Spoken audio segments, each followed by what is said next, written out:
next generation of Detroit sports media is here. Crunch Time is back on Woodward Sports. Join Jeff Iafrate and Booner Monday through Friday, 11 a.m. to 1 p.m. Taking Detroit sports coverage to the next level with massive interviews, viral moments, and the best live reactions. Get ready, Detroit. The young guns are taking over. Crunch Time on Woodward Sports. And we're live. Crunch Time here on Woodward Sports, 11 to 1 weekdays. Today we are on location. We're remote. Here we are. Feels like once a week or maybe every other week we're on the road, and we love it. We're on the road today. We're at Woodbeek Country Club, one of Michigan's premier private courses. This place is beautiful. This place is incredible. I mean, I'm looking at the pool.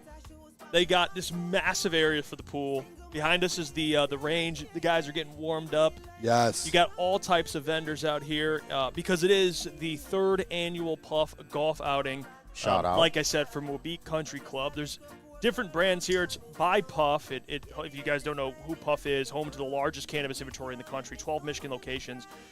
With top brands partners. And for today, there's a lot of people out here. You got Trick out here. Shout out, Unc. Shout out. You got White Boy Rick, Calvin Johnson, Rob Sims. There's $20,000 up for grabs for these guys. 4 chances to win a brand new Corvette, courtesy of Feldman Automotive. So a lot of things are going on.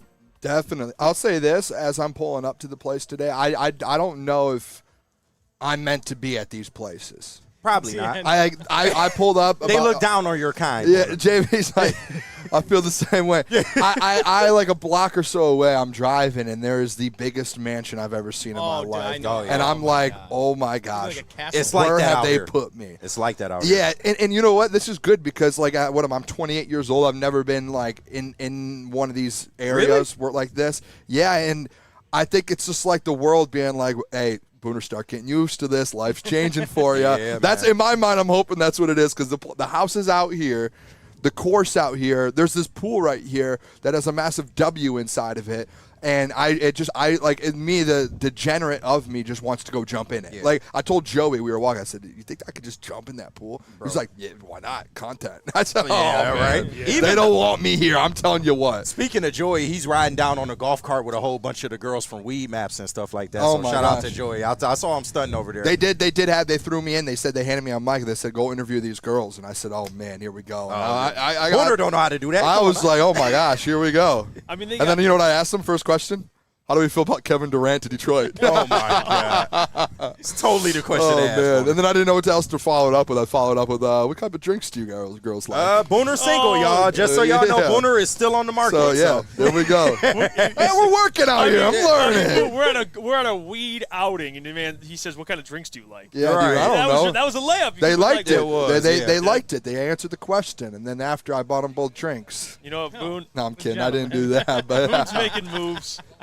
We are here, like I said, on location. We got a packed show. We were out Friday. Caleb, Kool-Aid, KG, Gordo, they held it down. Big shout out to Caleb. First time on the desk. Give it up for Caleb. He just Caleb. Thank you, guys. Hey, Thank you, guys. Way to go, Hey, Caleb, you killed it, by the way. We were watching. I appreciate Great it. job. We were out on the golf course, and I was commenting. I was having a good time. I was in my own golf cart just commenting on the Yeah, I stream. saw you in the chat. Shout Yeah, out. I hit KG with the K Neil Rule G. Which was a little far. It was a little K. far. It's like Mason. Ladies and gentlemen, at point guard, K. Neil Rule G. That's what I was going for. Hey, Kool-Aid, by the way. You guys killed it, though. I That was an gonna say, incredible Kool-Aid show. was- Jimmy Butler meme. Yeah, he leaned brought it. over, man. Just like he put in the work on Yeah, Friday. he brought it up. I think it was T-Mac's one-on-one event. That's where he was. JB. And he was running on 2 hours of sleep. He was coming home from Florida, I believe. incredible. Shout out Kool-Aid, but yeah, I appreciate the opportunity. It was a lot of fun. By the way, there was one viral outside of like NBA free agency this last week and trades and all that. There was one viral thing that in the NBA world that like went mega viral, and it was Tim Hardaway Sr. being like, "My son's not wearing my number 10." Kool-Aid was the one that broke that and got that interview, and it was going like mega viral in NBA world. And I was like, dude, that's like, you love seeing the boys just succeed like that. Yeah. It was incredible. He deserves it, man. Shout out Tim Hardaway, one of too. One of the legend. hardest workers in the space. So shout out to him. He deserved it. He held it down as well. They said Mike G said do a Babes segment for Booner. I'm down. I'm out here, We ought to do a dating game for Booner, man. We will do that. Let's I'll get find Booner my some wife. action. Can we find myself a wife? Let's get Booner laid, man. Can we Let's sell do it. that? Can we sell that? Can we get a brand that would like to sponsor? Bomber gave us a It's like Love Island for Booner. Hey, Bomber, I got one of the Roman wipes. You know, like the fucking get the erection wipes. You know what we could do? Let's just do it. Is it the Bachelor? The guy? Is the Bachelor the Viagra. guy? Yeah. Then we'll do a Woodward Bachelor, and it'll just be me. What you gonna hand headsets to the women? Like what? Yeah, we'll do hands. We'll do whatever we need to do, whatever the sponsor wants to do. But we'll do like it'll be like a 6 month thing. Sick. All right, Booner, what do you look for in a woman? How about you tell the audience? I just want a nice woman, just nice, beautiful. That's it. Sponsored by Magnum. It's like it's you. It's a nice, nice man. little We could do a segment. speed dating thing at Art and Jake's. Maybe Yeah, we bro. could That'd I don't be want to do dope. speed dating. I want to do a full Bachelor show. Right. Okay, Speed dating gets done like that. Let's sell this thing. Right. Yeah. yeah. Will you accept this Kool-Aid picture? Oh, there we go. He'll do like the Drewski, like Drewski Right. has his dating Hell stuff. yeah. Oh, That's- it's so funny, too. That's what My It's first question to every hilarious. girl: do you want Kevin Durant to be a Detroit Piston? yes. I'll base it off of that. You Cut them- half you the pool already. Instantly. You show them a big bucket John of Kool-Aid, Lord. so are you going to dump this on your head or not? Right. I can't wait until that interview comes out and me asking them about Kevin Durant, because when I asked it, I panicked because I think they panicked and they were like, I don't know how to answer this, and then I panicked. I was like, this interview is bad right now. John Lorch is sponsored by Honey Packs. Oh man. I don't even know what Hey, a by honey the pack way, is. Alan says this is corny. Get to the topics. Yes, sir. Hey, sorry about that. Yes, Yeah. sir, Hey, whatever you want. Yeah, no. Whatever you want. We won't have any flight. We're fun. not. We can't have lifestyle out of sports. Top flight in the fucking chat. Relax. Prolific says, is it confirmed that Booner only likes BBWs? Can someone verify that? Oh, man. I go to you for that, Booner. Do you I'm- like the nope. big beautiful women? I would like to exercise the, Fifth Fifth Amendment. Yeah. That's smart. I will plead not. the fifth. I will plead the fifth. That's the company. So Booner answer. like them small. Got it. Detroit Dabber said Booner Path gets lonely. Yeah, that's tough. Well, one, man. where is a wife on the Booner Path? Like, is it on the Booner Path? I mean, eventually, yeah. I mean, I'm Yeah. 28 years old. I mean, I think everyone wants to have a wife Hey, and a family. One no? of the challenges is the women got to sit through a segment of Booner yelling. just yelling the whole segment like, Oh, the that's hilarious. BBW path. you're right. Hey, I'll get on that pad. That's a path foul champion right there. Someone in the chat, by the way, addressed some of the trade rumors.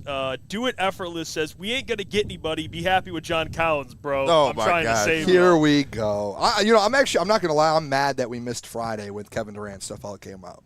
Because I was. Yeah, no, yeah. You're giving Oh wait. So I thought it came out like after we were off. I didn't know. Did it you guys was not out talk before about it, Caleb? You guys I mean, must we have had a talked- lengthy conversation Oh, about man. it, man. We touched on it a little bit. Probably a little Pause. less, so we should have. But I will say, That's what she said to Booner. KG, I'm looking at. At least we're here today. Hey, we're here. We're back. Hey, the boys are back today to talk about Kevin we're Durant. back. Here we Yeah, go. yeah. We can have that conversation. Don't fucking look at me like that, Okay. Kev.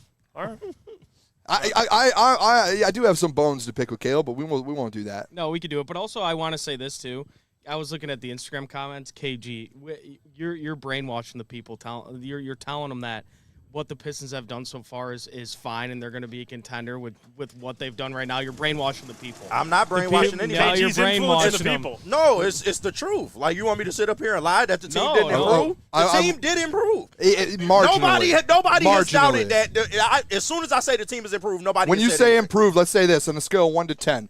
10 being, that all-in move, 1 just being they went negative, right? 5 is in the middle. Where are you at with it? 6 and a So half. they marginally improved. yes. So they improved to not even being But the title area, contenders. the area they improved in was something that this team desperately needed. Like I said, it was just. But as then bad. they The took a second step back in score other and areas. The shooting problem. How though? because they don't have a number 2 scorer. Beef stew is the only area where they might have stepped back. You They lost lost- some perimeter, not perimeter, but you lost some know rim what? protection. 'Cause That's it. I agree. They got better Marginally. But but he's saying a little we bit. can debate how marginally. But the biggest question is improve to what? Like are they? I said do- they were 1 round better on Friday. They were 1 round better. So you're than what they talking are. Eastern Conference Finals. Yes. You feel that's. I a still good think, goal. though, at the end of the day, though, the conversations we've had the last 2 months since they got knocked out was always this offseason that they need to get into that contending level. Yeah. 1 round better isn't contending level. So Yes, it is. Eastern Conference Finals ain't contending. No, you just because you make it there doesn't mean, even if you can make it to the West or the East, doesn't mean you can win it.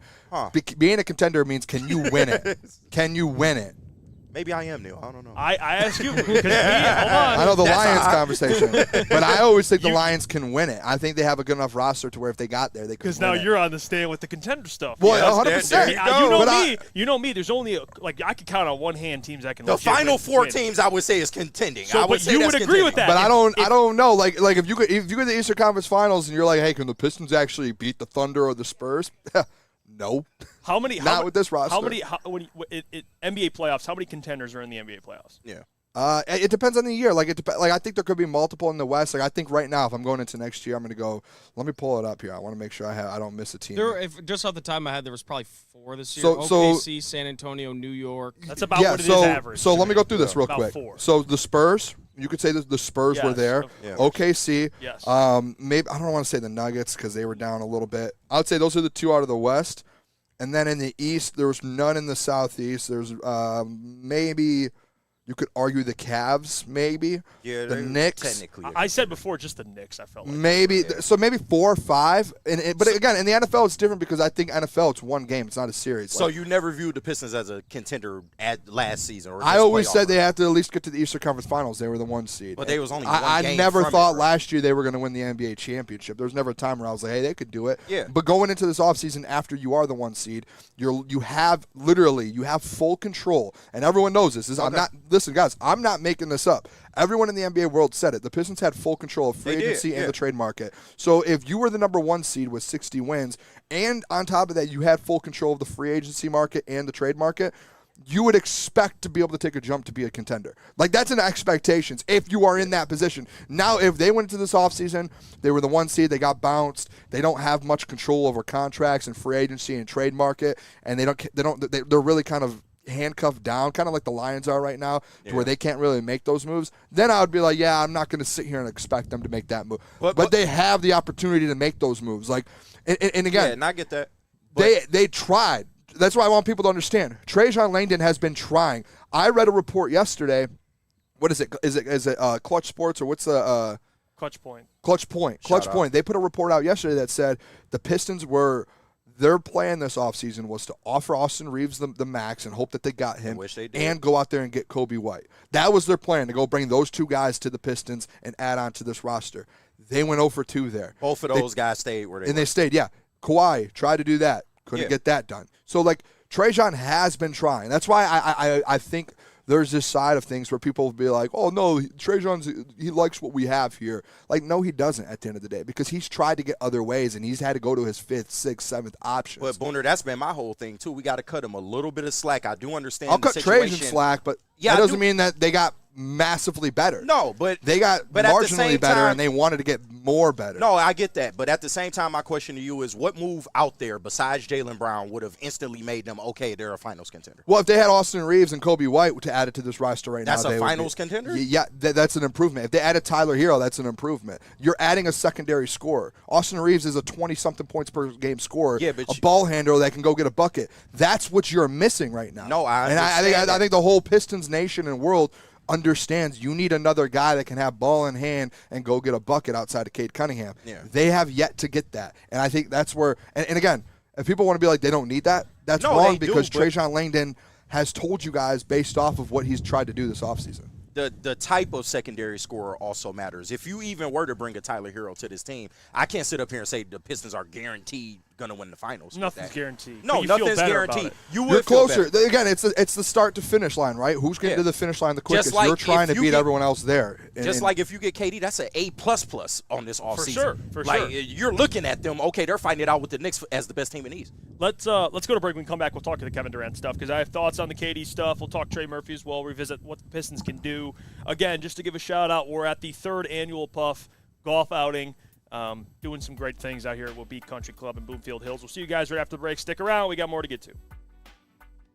Dan Campbell is in redemption mode. No, make no mistake. It's not revenge he's after. It's a reckoning. And Woodward Sports is here to cheer on the Detroit Lions every snap. Don't miss a moment of Detroit Lions coverage. Follow Woodward Sports on all social media platforms now. Woodward Sports, let's go. It's game on at Art and Jake's. Wings, burgers, pizza, and ice-cold drinks served up with attention to detail. Wall-to-wall TVs, great service, and a vibe that keeps your crew coming back. Art and Jake's, a sports bar setting with a fine dining flavor. This is a hungry bear. This is Carl and Jeff. Carl isn't worried because he has focused energy to spare thanks to Thrive energy pouches. Jeff didn't use Thrive when Carl offered. The bear is happy about that. Don't just survive. Thrive. Jameer Gibbs, breakout season, loading. Inside the 5, Gibbs to the end zone, touchdown! Woodward Sports, the most dominant Detroit sports coverage around. We are back. It's crunch time here at Woodward Sports. We're talking Kevin Durant to the Pistons, man. I mean, what a world we're living in. Please. What a world we we're go. living in. Injected in my veins, please. So for those who might have missed the report or you're living under a rock, so apparently there's been a lot of things being floated around. So I don't want to I don't want to misspeak with a lot of this, but basically the report has been, and it's from Brett Siegel, from NBA insider reporter from Clutch Points. People have mixed opinions on him. I know Easy doesn't like him, but he's been active with that NBA news.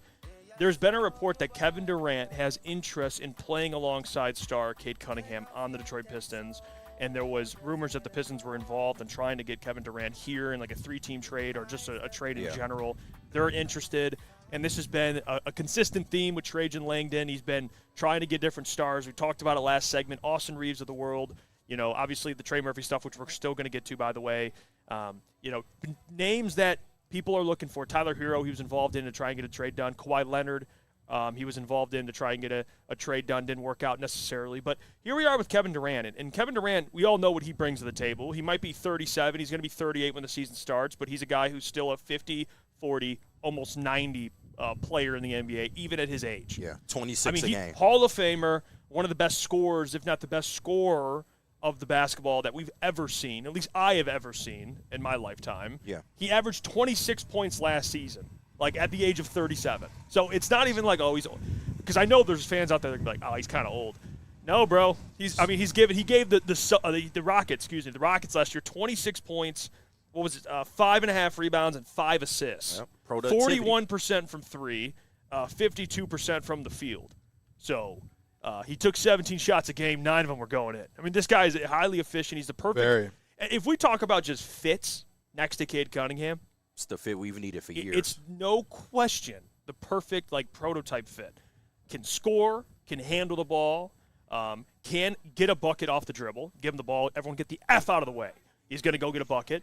He's also 6'11", okay, so that obviously helps. And he's a player who has won in his past, despite, we have arguments in the past about he had to join the Warriors to win, which is true. But he has played in a lot. He has a ton of playoff experience. He has a ton of experience going up against different matchups. So he's like the perfect, just drop him in the lineup. Obviously, it wouldn't be as easy as that. You'd have to trade for him. And he has, 1 year left on his deal. And then he has a player option, I believe. So he would have to accept that, or you can work out an extension. I don't know how many years he's going to be playing. Yeah. But if you tell me, Booner, if you tell me KD on the Pistons, what happens? We could get into all the financials and how that works. But as long as you have Cade Cunningham and Kevin Durant, they're the best team in the East. 100%. And I'm shocked, if I'm being honest. We were gone this weekend, and the stuff comes out on Friday, Thursday afternoon, Friday morning. I'm shocked that there's people out there that say no to Kevin Durant to Detroit.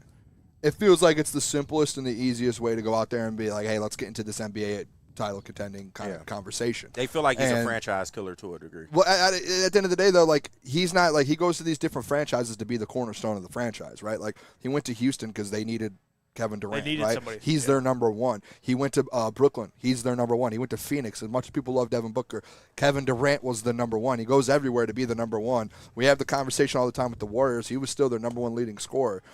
If he comes to Detroit, it's Cade Cunningham, right? And then it's Kevin Durant. So it's a complementary piece. It's not hey, KD's the number one, and then we're putting Cade with them. It's Cade, and then it's KD next to him.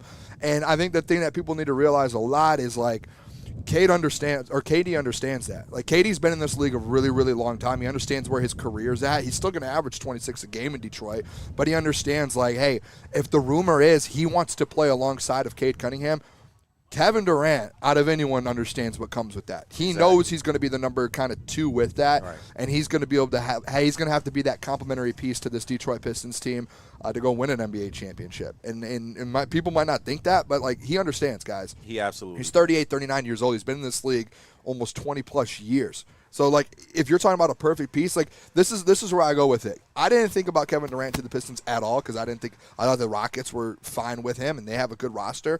But once you start hearing those rumors and we're like, hey, what piece do the Pistons need to become a contender? Caleb talked about it last week all the time was, hey, they need a number 2 option in scoring. They need a guy that can have ball in hand, can knock down threes, can catch and shoot threes, can score. You need another scorer to pair with Cade Cunningham. That's the best player in the NBA if you're talking about. He is the great – literally, guys, I'll say this. I know LeBron's the scoring leader.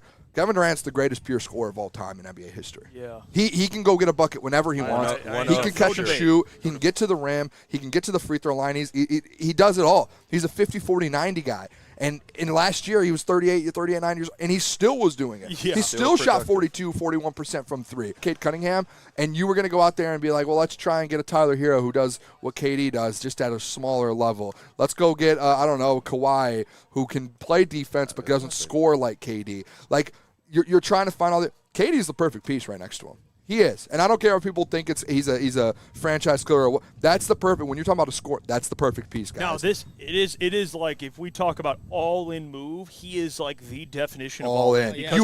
Because I'll tell you this, you probably got a year or 2 with him. Well, what you got to do is honestly, it's an all-in move. If you trade for him, and this is where I think Pistons fans don't want to have this conversation, you're going to have to talk contract extension. And I know the age he's at, and I'm not talking like a 5-year deal.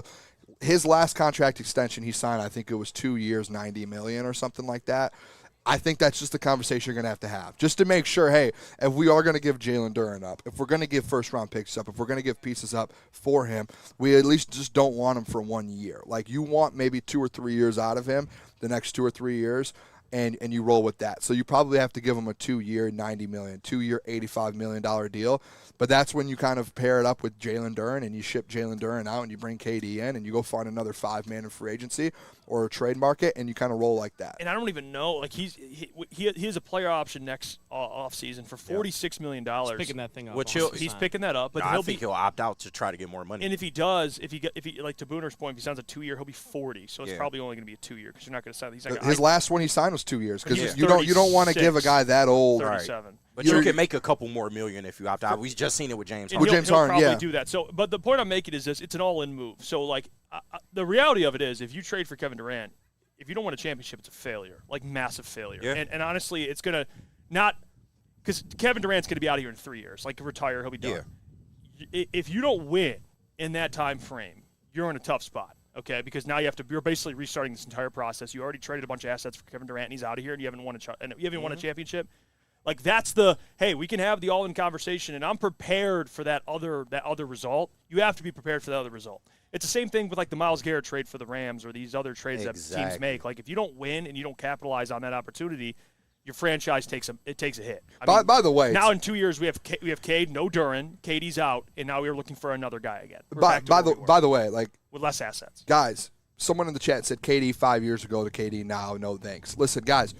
KD 5 years ago was one of the best. He was a top 5 player in the NBA. He was averaging 30 points a game, shooting 50% from 3. He was one of the best basketball players on the planet. You don't need that. Like, I don't think you guys understand. You don't need a KD in his prime.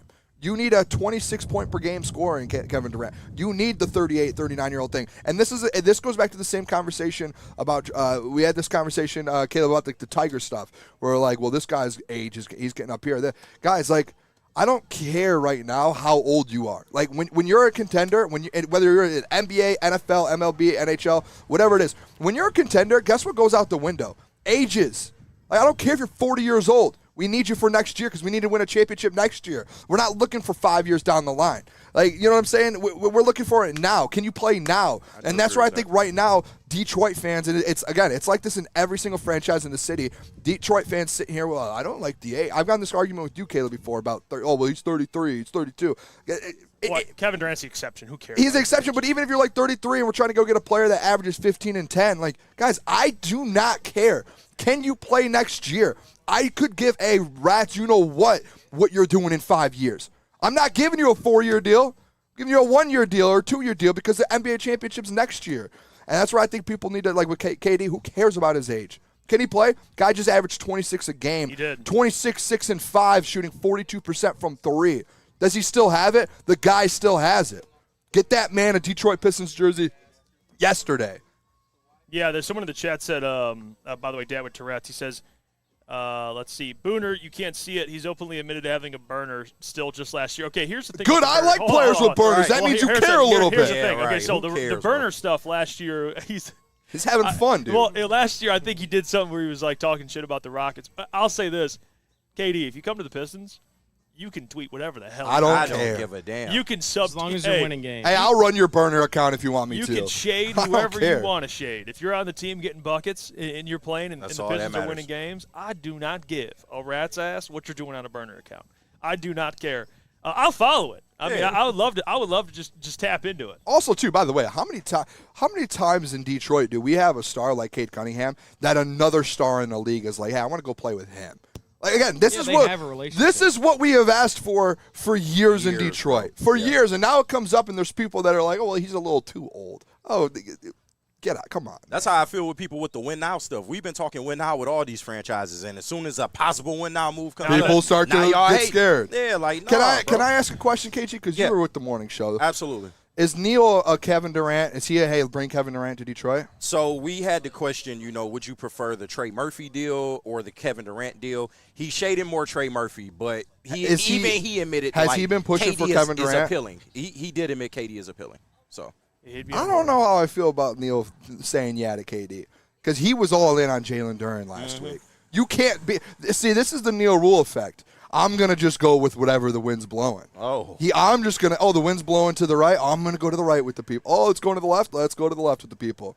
That shots fired. I'm $1 million in the max. We need him. What's Cade Cunningham without Jalen Duren? You need a pick and roll guy. Yeah. You need a Jalen Duren. And now all of a sudden, a week later, Kevin Durant becomes available, and he's like, well, I'll take Kevin Durant. and Well, guess once what, again, Neil? he You got to shaded- give up Jalen Duren. Yeah, true. Once again, he shaded towards the Trey Murphy deal. But he was okay with the Kevin said Durant. He would accept the He KD should, deal. if he was consistent, if Neil Rule was consistent, he would have stepped up here today and Friday, and he would have said no to Kevin Durant. We want Jalen Duren. If he was consistent with his own takes. I Step in, disagree. I disagree because I've also been saying pay Jalen Duren. But if But he KD's on said the Cade, table, he it's said like, Cade okay. Cunningham needs Jalen Duren. You Okay. haven't said that. He was deep He's in the been waters. saying Yeah, that. There's a difference between Neil, you and him. Neil was deep. He was deep in the Jalen Duren waters. That's fair. But We have breaking news. Rui Hachimura to the LA Clippers on a 2-year deal. Wow. Rui Another Hachimura. guy So he just replaced John Collins. Basically. Or Kawhi, John Collins wouldn't Kawhi's start, gone. though. Yeah, Kawhi probably. We still got So to does Rui start? Will Rui start? John Collins wasn't starting over there No, if he taking John Collins. no. But they traded Kawhi too. They traded a forward. Oh, so yeah, I'm true. sure he Oh, slots into there. I might get some good pizza. Yeah, it might be. He might I be. want a starter over buddy's there. pizza, And he man. I doesn't want have the to- And he Detroiter. doesn't have to leave LA too. So yeah, that's 2 for 20. Do you guys understand though, real quick? Shout out real quick. We got product placement, man. They Shout out Puff, hooked us man. up with a goodie bag of all goodie bags. Wow. Wheat flour, gummies. I got pens in here. Oh my god. KG is towels, bro. What? Like I'm telling you, stizzies. We got stizzies in the. I'm telling you, this is amazing, bro. This bag's so heavy.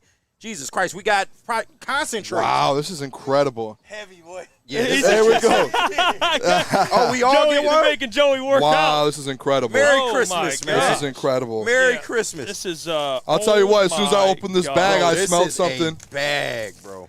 Yeah, they got. We got a grinder in here. Holy wait, shit! I mean, this Look is- at this grinder, bro. This is like the Kevin Durant trade of like. Yeah, man. Look at this products. puff grinder, bro. That is fucking. This is incredible. Oh, Wow. shout out to Puff, man, for Wow. having us out here. They got. I Wow. mean, this is unreal. They're out on the course right now. I think they're all out there blessed us, playing. bro.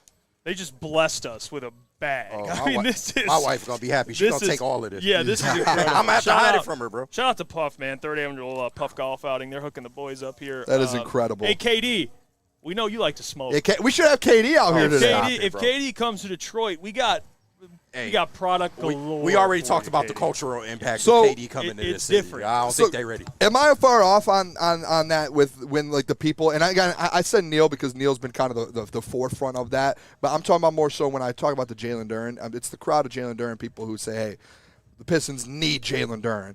But within 72 hours, KD information comes out, and now those same people, for that thought process on that, like I just don't like hey, let's play both sides here because they both sound really cool.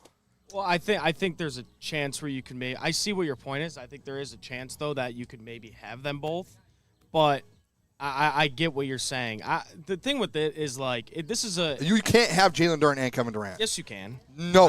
Yes, you can. The contracts, I think you have to get rid of I think the Durant. I don't think you can have that I don't think contract. Durant was even a part of that 3-team trade that was initially. Yes, he was. He was going to he was either Are you going, sure? I yes. read I didn't see it was Jalen Durant's Sengun, name. Kevin Durant, and Jalen Durant. Jalen Durant was going to one team. Sengun was going to the Celtics, and Durant was coming here. And the Rockets were getting Jalen Durant. Maybe I'll have to look at that was the again, one that I read didn't in the see Durant. article. I just saw Brown to the Rockets, Sengun to the Celtics. But anyway, this is the uncomfortable move that we've been talking about.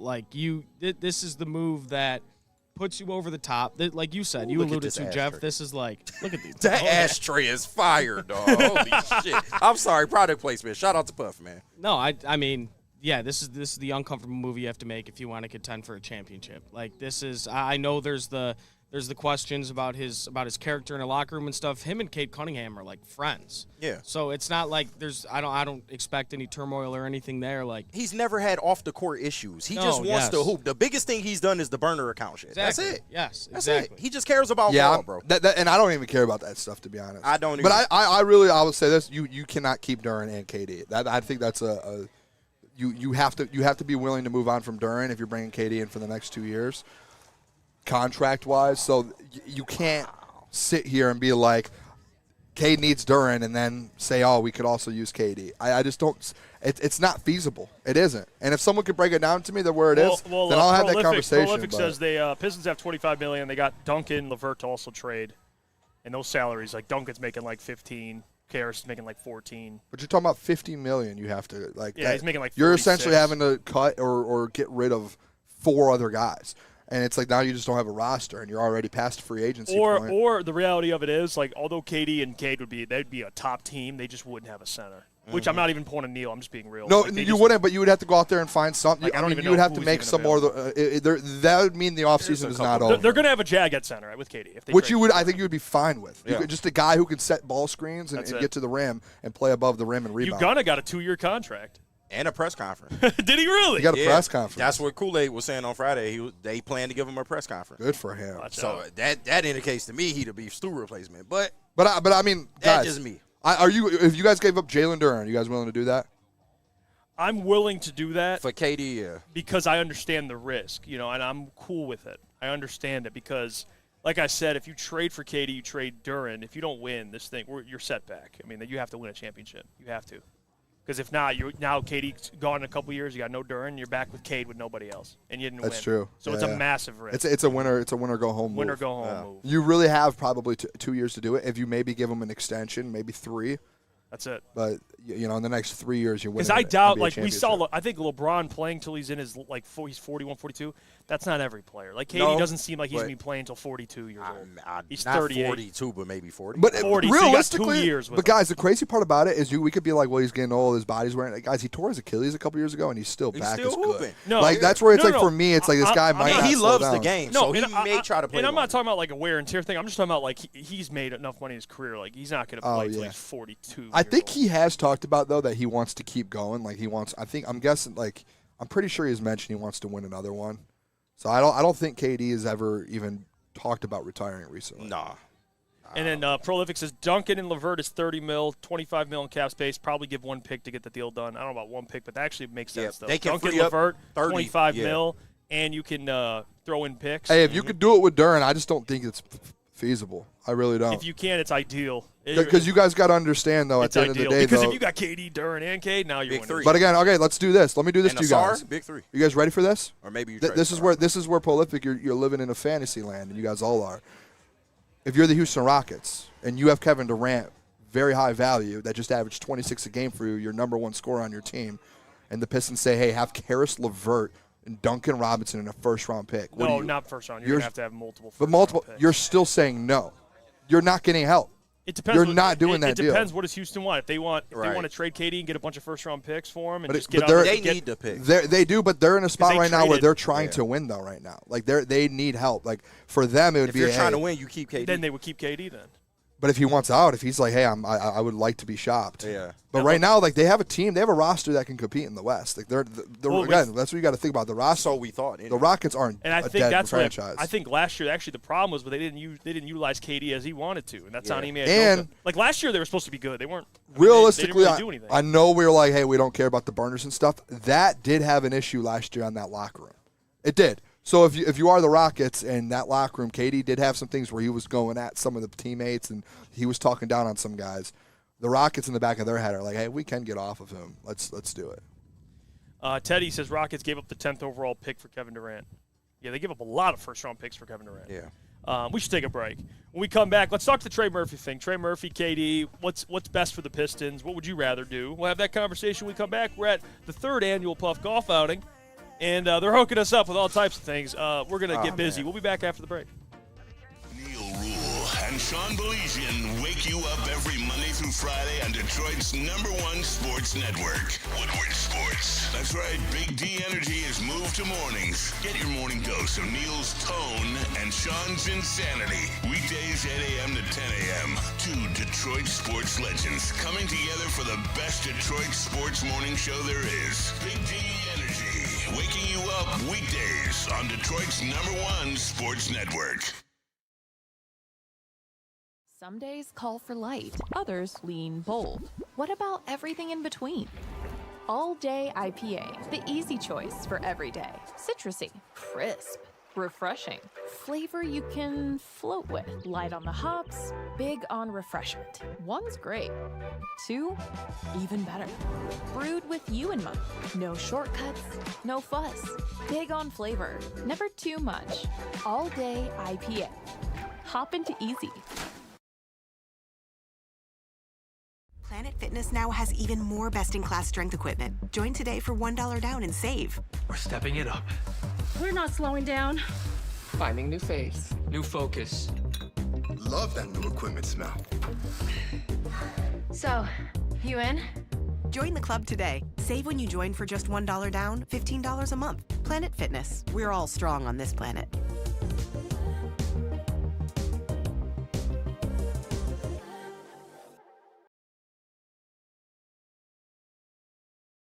Dan Campbell is in redemption mode. No, make no mistake. It's not revenge he's after. It's a reckoning. And Woodward Sports is here to cheer on the Detroit Lions every snap. Don't miss a moment of Detroit Lions coverage. Follow Woodward Sports on all social media platforms now.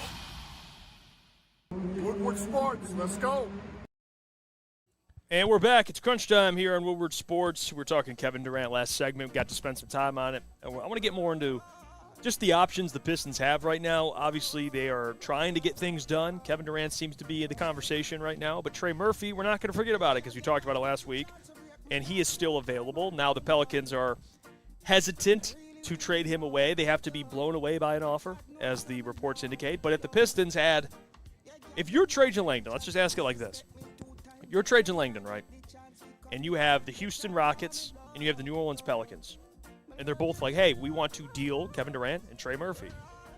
We could talk about the hypothetical trade package that each one has to get done. And we can even say, and to go off your point, that if you do get KD, you'd have to trade Durant, okay? Trey Murphy, they want multiple first-round picks. We discussed that last week. So that we already said we'd be down to give away multiple first-round picks for Trey Murphy. Some people agreed, some people didn't agree with that.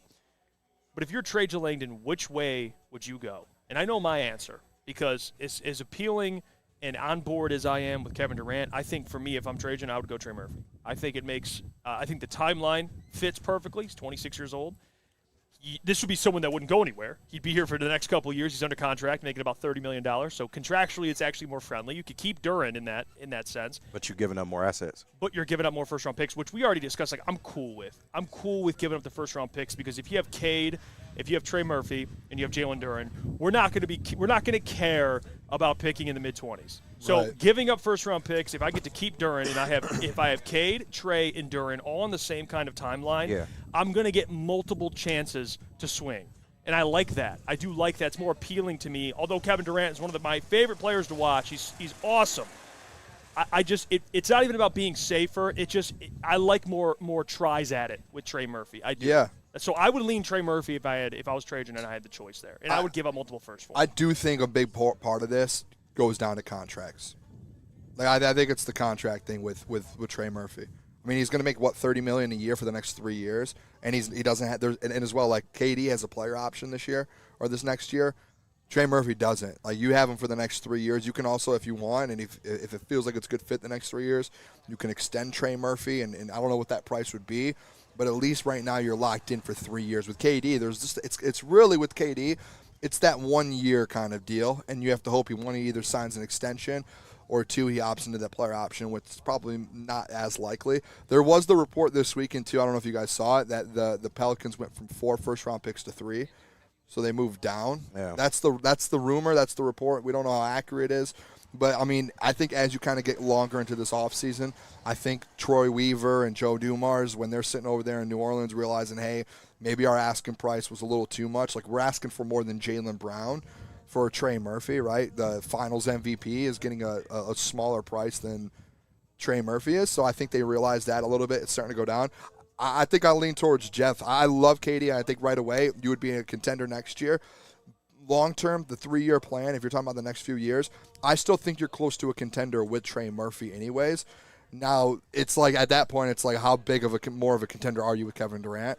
I mean, you're still adding a 22-point-per game guy, the guy that shoots almost 40% from 3 as well, and fills another need that you need. That you have somebody that hasn't played as much relevant basketball as a Kevin Durant. He hasn't, but that doesn't mean he's not good. I'm presenting the options. That's all. And I get that too, because Kevin Durant, I mean, he's won multiple championships. He's played in a lot of playoff games. Performer. We know what he's definitely done that. So you have that. Sure. I think it just comes down to honestly, what I think it is. I think it's the control.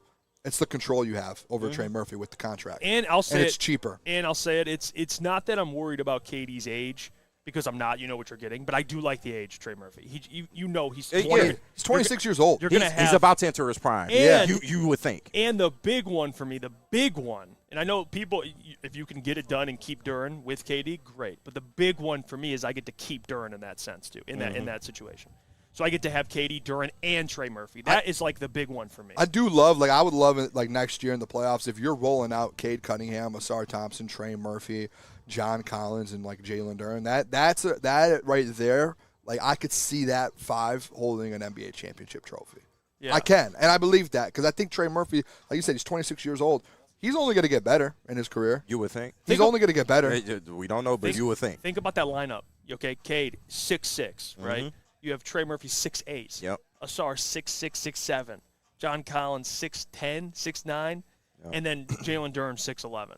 Can I address this comment too, real quick? You don't have anyone on the floor 6'5" or under. Mr. Corey put in there. That's unreal. He said, Trajan Langdon is a wuss, y'all. He doesn't have the balls to do anything big. Guys, can we not – I'll stand up for Trajan Langdon. That's what I've been doing the whole time. He's been trying to do things. And people are like, well, it's a difference between Brad. Brad's like, I've tried to trade for Max Crosby. Guys, Brad Holmes made phone calls. He never actually offered anything. Trajan Langdon this offseason was going to offer Austin Reeves the max. He's offered deals for Tyler Hero. He's already put trade offers in for Kevin Durant. He reached out and already offered Kawhi Leonard. I mean, we could keep going down the line. He's reached out and tried to get offers in for Jaylen Brown. He is trying to make splashes. There's a difference between just making the phone call and not actually offering than there is to actually making the calls, offering and putting something on the table, and then the other side declining it or the player declining it. There's a difference from that. There is a difference right now in this world, in this sports world, from Brad Holmes and Trajan Langdon. Brad is just like, I'm going to just touch my toes in the water. Let's see how the water feels. Trajan is in the water right now, fully swimming in the lake, and he's out there having a blast. The only issue is people are walking away and not hanging out with him. That's it. He's doing it. He's out there. He's making moves. They're just the other side. It takes 2 to tango, and there's no one else that wants to tango at the moment. But when I said it, I was called a madman. No, well, DNC in the chat. We are a week into the offseason with 3 months till tip-off game 1. Chill the F out. Yeah, I agree.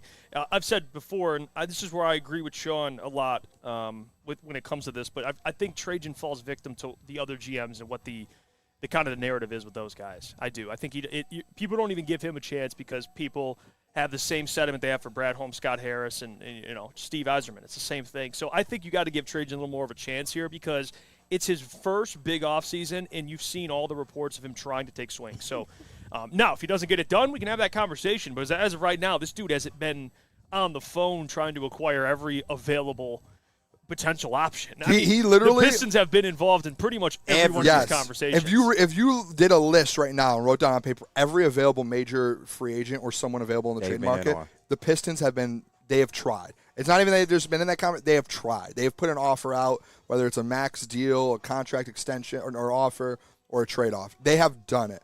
And they just keep swinging and missing, which sucks. It really does. But I think that's why this makes the Kevin Durant thing pretty attractive, is because Kevin Durant has reports are he's interested in being here, which we haven't seen that on the other players that they've went after. And I know that, and this is kind of what we talked about on Friday, KG, and this is where I do agree with you. It's like the word trying, like I know Detroit fans are tired of hearing it because of Brad Holmes and maybe because of Scott Harris and Stevie Y, but this is a different type of trying. Like when you hear, let's say, the Myles Garrett or Max Crosby, you hear that, the line, like you don't see reports that the Lions were fully in on him. Like the Pistons were fully in on Austin Reeves. They were interested in Norman Powell. They wanted, they were interested. They wanted to get Kawhi Leonard.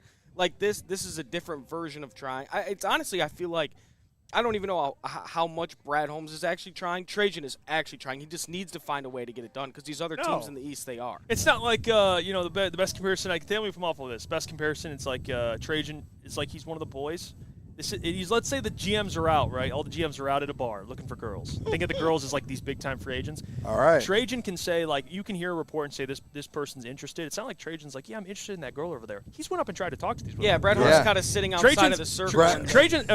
Brad's like, no, I'm interested in that girl, but then he'll sit there and be like, but I'm just interested. Watch. Trajan has went up and approached these women. Now, another GM might have stole the girl away from him. Yeah. But he at least went and had a conversation. Rob Pelinka came over and said, "Sup, babe? I'm GM of the Lakers." By the way, fans want him to spike the drink though, and it's like y'all got to relax, dog. Like give him a chance, bro. Like Trajan's at least talking to these women. Right, he's like relax, bro. Steve Wild said, "Come on, bro. Holmes tried to stop with guys." Dude, it's a different type of. There's a difference of being like making the call and being actively involved. Calling John Spytek in Las Vegas and being like, "Hey man, like, is Max Crosby available? Yeah, he's available. All right, cool." And then it hangs up. Instead of being like, hey, here's 2 first-round picks. Let's get this done. Yeah. No, there's a difference between that. Where Trajan literally reached out to Austin Reeves' agent and them, and he's going to offer them a max deal.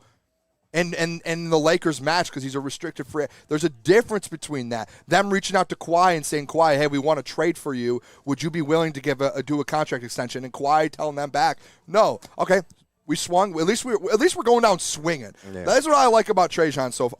I honestly, I'm really starting to fall for Trajan Langdon. I am. I love him as a GM. Yeah, because he's trying. He wants one. Well, we did this on Friday real quick. I thought it was a tough. I gave him a C+, I think. But what would you grade Trajan's offseason thus far, considering he hasn't making the big move, but I would go like B+. Because like if he would have gotten someone, it turns into an A.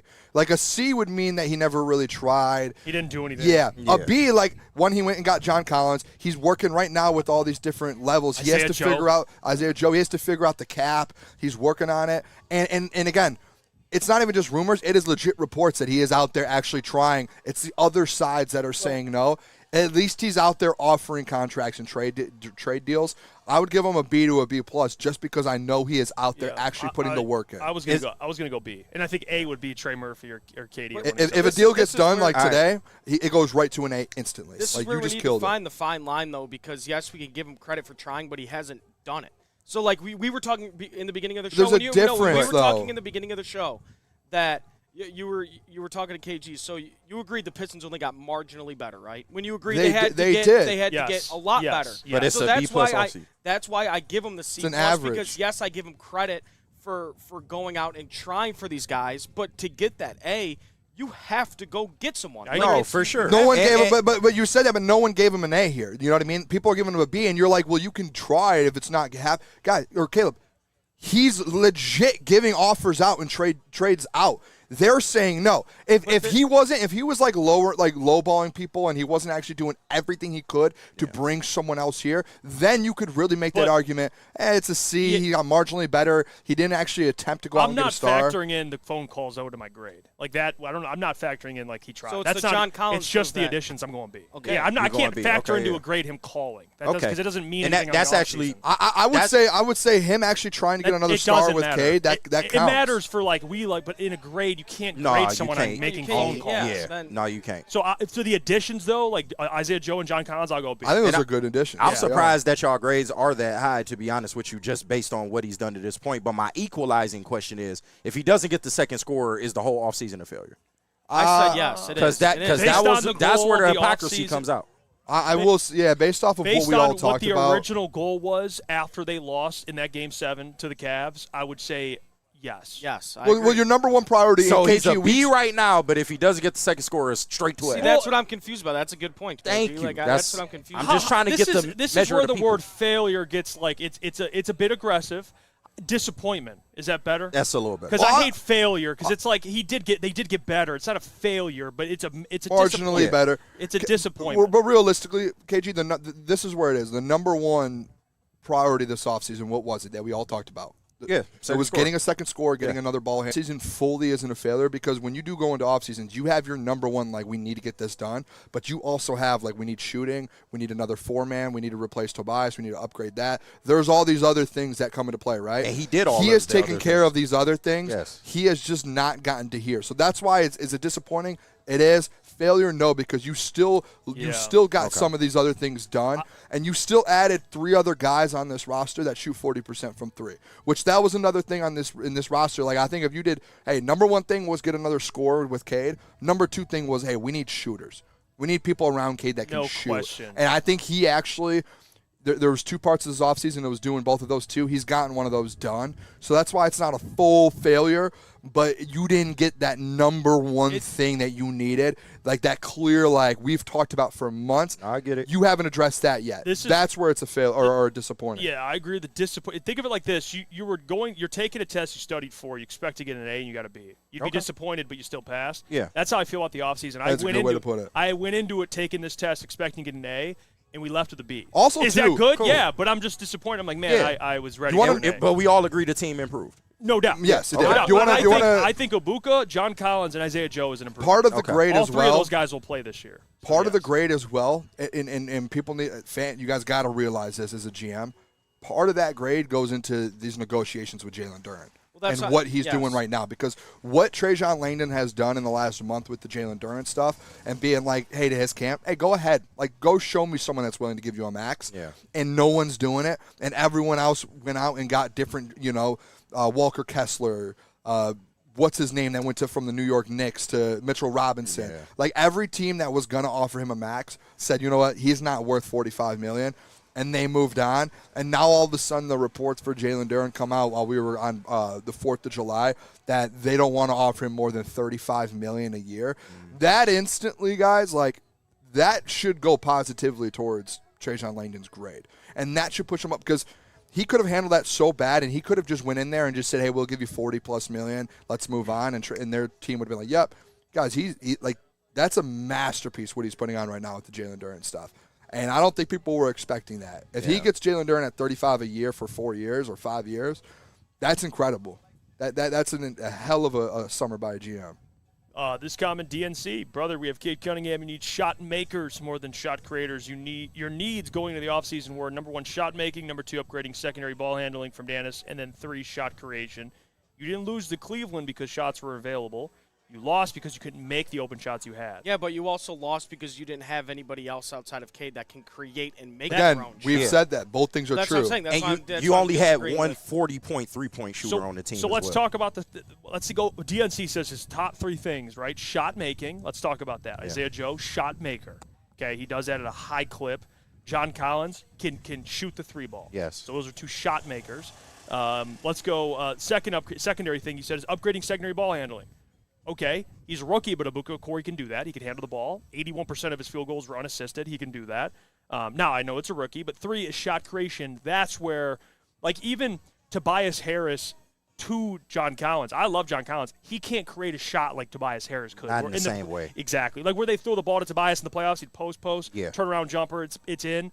Like John, they have to find somebody else who can create shots. That's the good thing though about he make John, up for that in the catch and shoot. Definitely. I think the pick and pop is going to be revolutionary I for this agree with business. that. but also you're also adding athleticism to John Collins that No, Tobias no didn't doubt. have. Because No now doubt. you have another There's you have pros and another cons. threat above the rim if Jalen Duren's out. I'm just him. talking about that shot creation part, sure. which they got to find. That's what we're all talking about, though. Yeah. But that's Trey that's Murphy, that's KD. the last piece. Is literally they're just The hardest piece. You need a shot. And again, for this, and I know people are like Booner's handing out flowers for trying, guys. Like everyone on this planet, everyone at this event here understands at this puff event that they need a shot creator and they need a number 2 scorer. Everyone, including Trajan Langdon. It's not that he's just trying; he is giving out contract. He is literally putting it out there on the table. So it's like it's not being ignored. Yeah. If he was ignoring it and we had none of these rumors, I would be concerned, and I would say Trajan's failing this offseason. He's not right now though. Mm-hmm. Yeah, but did you hear the reason I would go as far as saying I would go as far as saying failure rather than disappointment. The reason I say that about 2 minutes ago, did you hear yourself talk about how important getting that shot creator was? So if we don't get that, then how can you not call it a failure? What's a better? Listen, so you did important. your team. We need it, but your team did improve a little bit. Well, that's where we. So that's it's where, like that's where we disagree. That's where we disagree. Is I don't you, think we you improved can't as much. Because they say what I've been saying. You the whole can't time, say you can't be like they didn't add and then they didn't improve. They did improve. Well, that's where like, we disagree. Is I don't think we improved as much as you guys did. I don't think John Collins is that much. It's of a either bigger question. upgrade This is an than- easy than question, Caleb. Tobias Yes or Harris. no? Did they improve? Now I don't care about Like- how much. Yes or no? Like very marginally. Yes Like- or no? like- It's but- a yes or no question. Yeah, but that's kind of an unfair because they didn't improve as much as they need to improve. We're saying that exact same thing, but we are saying, hey, he did improve this route. There was 2 things this offseason you need to get done. You needed a scorer with Cade, and you needed shooting. He got half of it done. He's just right now still looking to get that other half. But he did get half of what you need done. He did it. Like, that's where it's like for you, you're being like, well, he really didn't. No, he did. Okay, he let's got talk about, shooting let's around talk about Cade. John Collins. What does John Collins do better than Tobias Harris? He shoots 40% from 3 on 3. Nice. Like, we have that with You got to Jalen look at Durant. his situation, too, and he didn't have those opportunities with the And you lose shot creation when you don't have Tobias You Harris. need you lose that shooting. shot Yeah. creation. Yeah, Tobias Harris is going to take it to the ring, but he's going to catch a ball in the post, and he's going to be able to get you a shot every 4 But that possessions. could clog John the Collins paint can't for do somebody that. like Durant, who we want to improve. So you want John Collins to be what, a corner sitter so we could He's a spread little this more than offense a out? corner sitter, but yeah, to a degree, yes. Well, then that is what I- I because Tobias wasn't always reliable in that catch and shoot spot. Yes. all the catch and shoot corner threes, he would miss a lot of those, bro. We got somebody that's a little more efficient, a little more athletic, and can probably move a little better defensively. Like I'm cool with that. That's Yeah, an but upgrade. he's not that. I That's don't even an know if he's upgrade. a better defender. And than when Tobias given Harris. the opportunity, he has been a guy that can put up close to 20 a game. He was a 20 a game guy at one point. So that when given the opportunity, that's all I'm saying. Yeah, I mean, looking back at when he was with the Hawks, he was a 20-point per game guy. He probably wasn't utilized the way he probably should have been used in LA. But I'm just looking at the move, and I just don't think it's that much of an upgrade, if at all, to Tobias Harris. Now, that's how you feel. So Jay Hart says, and this is for you, Caleb. Jay Hart says, Caleb, we have more shooters than we had in the past 10 years, bro. How did we get better? And got younger at the 4. Yeah, the shooting, that's nice. It is. But like I'm saying, like what Booner was saying is Sleeping on how much of a problem. What am I saying? That they got they did get better. They added shooting. The question you asked me was how much better do I think they got, and I said yes, a tiny bit. No, That's I because didn't of the ask shooting. how much better. I said, did they get better? Yes or no? Yes, they did. On paper, and what Yeah, they but they needed didn't- to do is they needed shooting, and they added 3 shooters on this roster. And is that a fact, Jeff? They added shooting. That's a fact. And you surrounded Cade Cunningham with shooters. Now the next step to that is getting that second score, which offseason's not over, but at least at the end of the day, and again, I'm not going to sit here and really push the trying conversation. At least he's trying. But realistically, we know Trajan understands that has to get done. Yeah. It's not like Trajan's like, we added shooting and we're good. Like with Brad, like, oh, we'll just roll with the edge rushers we have. Like, no, like Brad, like, hey, there's more that needs to get done. And Brad wasn't even going out and making those calls and getting that. At least Trajan is doing something to push this thing forward. He's moving where and it he is. understands, Caleb. He hears you. He hears you. He knows you need a second scorer with Cade Cunningham. That's why he went after Tyler Hero and Kawhi and now Kevin Durant and Jaylen Brown. That's why he's trying to make those moves. But to say, hey, 0% he has not gotten, that this team has not improved at all this offseason, that's wrong, because one of the things that they needed to do in shooting, they have improved on that. That's a fact. I'm not lying about that. Is a fact on paper that this Pistons roster has improved in their shooting category. Yeah. And I see the real K77 in here. Unk shot 36% from 3 this season, KG. 36 ain't 40. And I will say that. And in that catch and shoot spot, Tobias wasn't always the most reliable, is what I'm saying. So if put this in the chat too. I want to know what the people think of this. If the offseason ended today, how do you feel about this team moving forward? Just in the big picture. Like if this is the team they assemble and they roll out, I would say this. Like is I feel like they're 1 round better. I do, and they were only 1 game away from the Eastern Conference Finals. Okay. As presently constructed. So put that in the chat. I want to hear from the people on that, because that's essentially what you're saying, Caleb. Is you think they got marginally better, but it's not enough for you to think, hey, I like this. Yes, but again, I do realize there's a lot of offseason left. All right. So okay. So at least you got that going for you. Yeah. And marginal better is ECF. if you to be, want to honestly, if you want to be be fair, technical, that is. But if you want to be technical, well, it's tough because.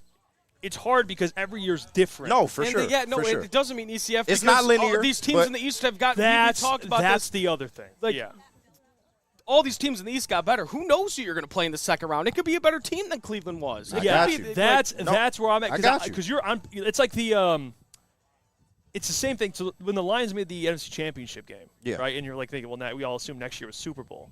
Because they did make some moves that offseason, too. They did. Obviously, a lot of injuries occurred. But franchise record and wins. And we wouldn't have seen what would happen because there's so many injuries. But the point I made after that is you don't know what the NFL is going to look like next year. No, I get that. And part of that's injuries, actually, to be honest with you. But I don't want to go down that hole. But you don't know what the NFL is going to look like. Same thing with the NBA, and now you're seeing other teams improve. I know that Big D Energy was having the conversation, and Neil Rule, and I know you agree with him, but I understand the Embiid slander. I do, because he's soft, and I if you guys want to take shots at Embiid, I have no problem with that. But can we just unequivocally say, though, with Embiid healthy, with Jaylen Brown and Tyrese Maxey, they're a better team. They're better than the Pistons. That's a good squad. They are. I know you got to see it, but on paper, they're like when Embiid's healthy, again, he's always hurt, all this stuff, but we know what he's capable of for sure. And that's why the Durant thing is interesting, because if you don't have Durant, barbecue chicken forever's at center. I mean, that dude's getting at 70 on you. Yeah. So, like, the 76ers are improved. We'll see what happens. I'm with you. Hey, you got to see it play out. I get you. But, we'll see what happens. There are other teams in the East, though, like Knicks, you obviously threw up there. We'll see what the Celtics do without Brown. I don't know. It's always interesting. They're always pretty good, but we don't know the ceiling of that. Yeah, true. Miami, same thing. You got to kind of see them have a lot of depth. But there's a lot more teams that are going to be in the mix next year. No, so that's fair. You have to take that into consideration. That is fair. Mike G says, at least Neil didn't call anyone a little girl today. Somebody in the chat did, though. So, shout out. Hashtag, we're getting that trend. Now that's going. Yeah, hashtag Booner's a little girl. No. Oh, yeah. Hey, someone in the chat said at least Neil didn't call anyone a little girl today. Yeah, no. I'm glad he didn't. I don't think he should. Who did he call a little girl He today? read the chat. Oh, okay. He read the chat. He was talking about me, too? It doesn't count. He wasn't talking about you. He acknowledged the chatter that did. Okay. Headhunting, we addressed everything we came into the offseason needing to address besides the second go-to scorer. We still have until the trade deadline to accomplish that. I'm sorry, this is going to drive me nuts. Hey, that's the number one thing we wanted. It's the number one thing we needed. Caleb, this is where you are stuff to improve. You keep getting be like, this is driving me nuts. You're acting like none of us here are acknowledging that they needed to do that. And I literally said the number one option, your number one thing that this offseason you need to do was get a side-by-side guy with Cade Cunningham and a scorer. You haven't done it yet. Like, I get it. It's more to do. Even I've said that. It's still more to do. We're about to be joined by White Boy Rick, so we're going to go to break. We'll see you guys in a couple of minutes. Thank you to all the fans for making Woodward Sports your #1 online destination for Detroit sports. We promise not to drop the ball. Some days call for light, others lean bold. What about everything in between? All Day IPA, the easy choice for every day. Citrusy, crisp, refreshing. Flavor you can float with. Light on the hops, big on refreshment. One's great. 2, even better. Brewed with you in mind. No shortcuts, no fuss. Big on flavor, never too much. All Day IPA. Hop into easy. Finally, life-enhancing LASIK surgery at a price you can afford. Michigan's most experienced eye surgeon, Dr. Yaldo, is offering the most advanced LASIK at just $1,699 per eye, regardless of your prescription. Imagine not just being free from contacts and glasses, but actually seeing better without them. This limited 2026 spring offer is thousands less than others charge. Go to YaldoEyeCenter.com for your free evaluation and save. Neil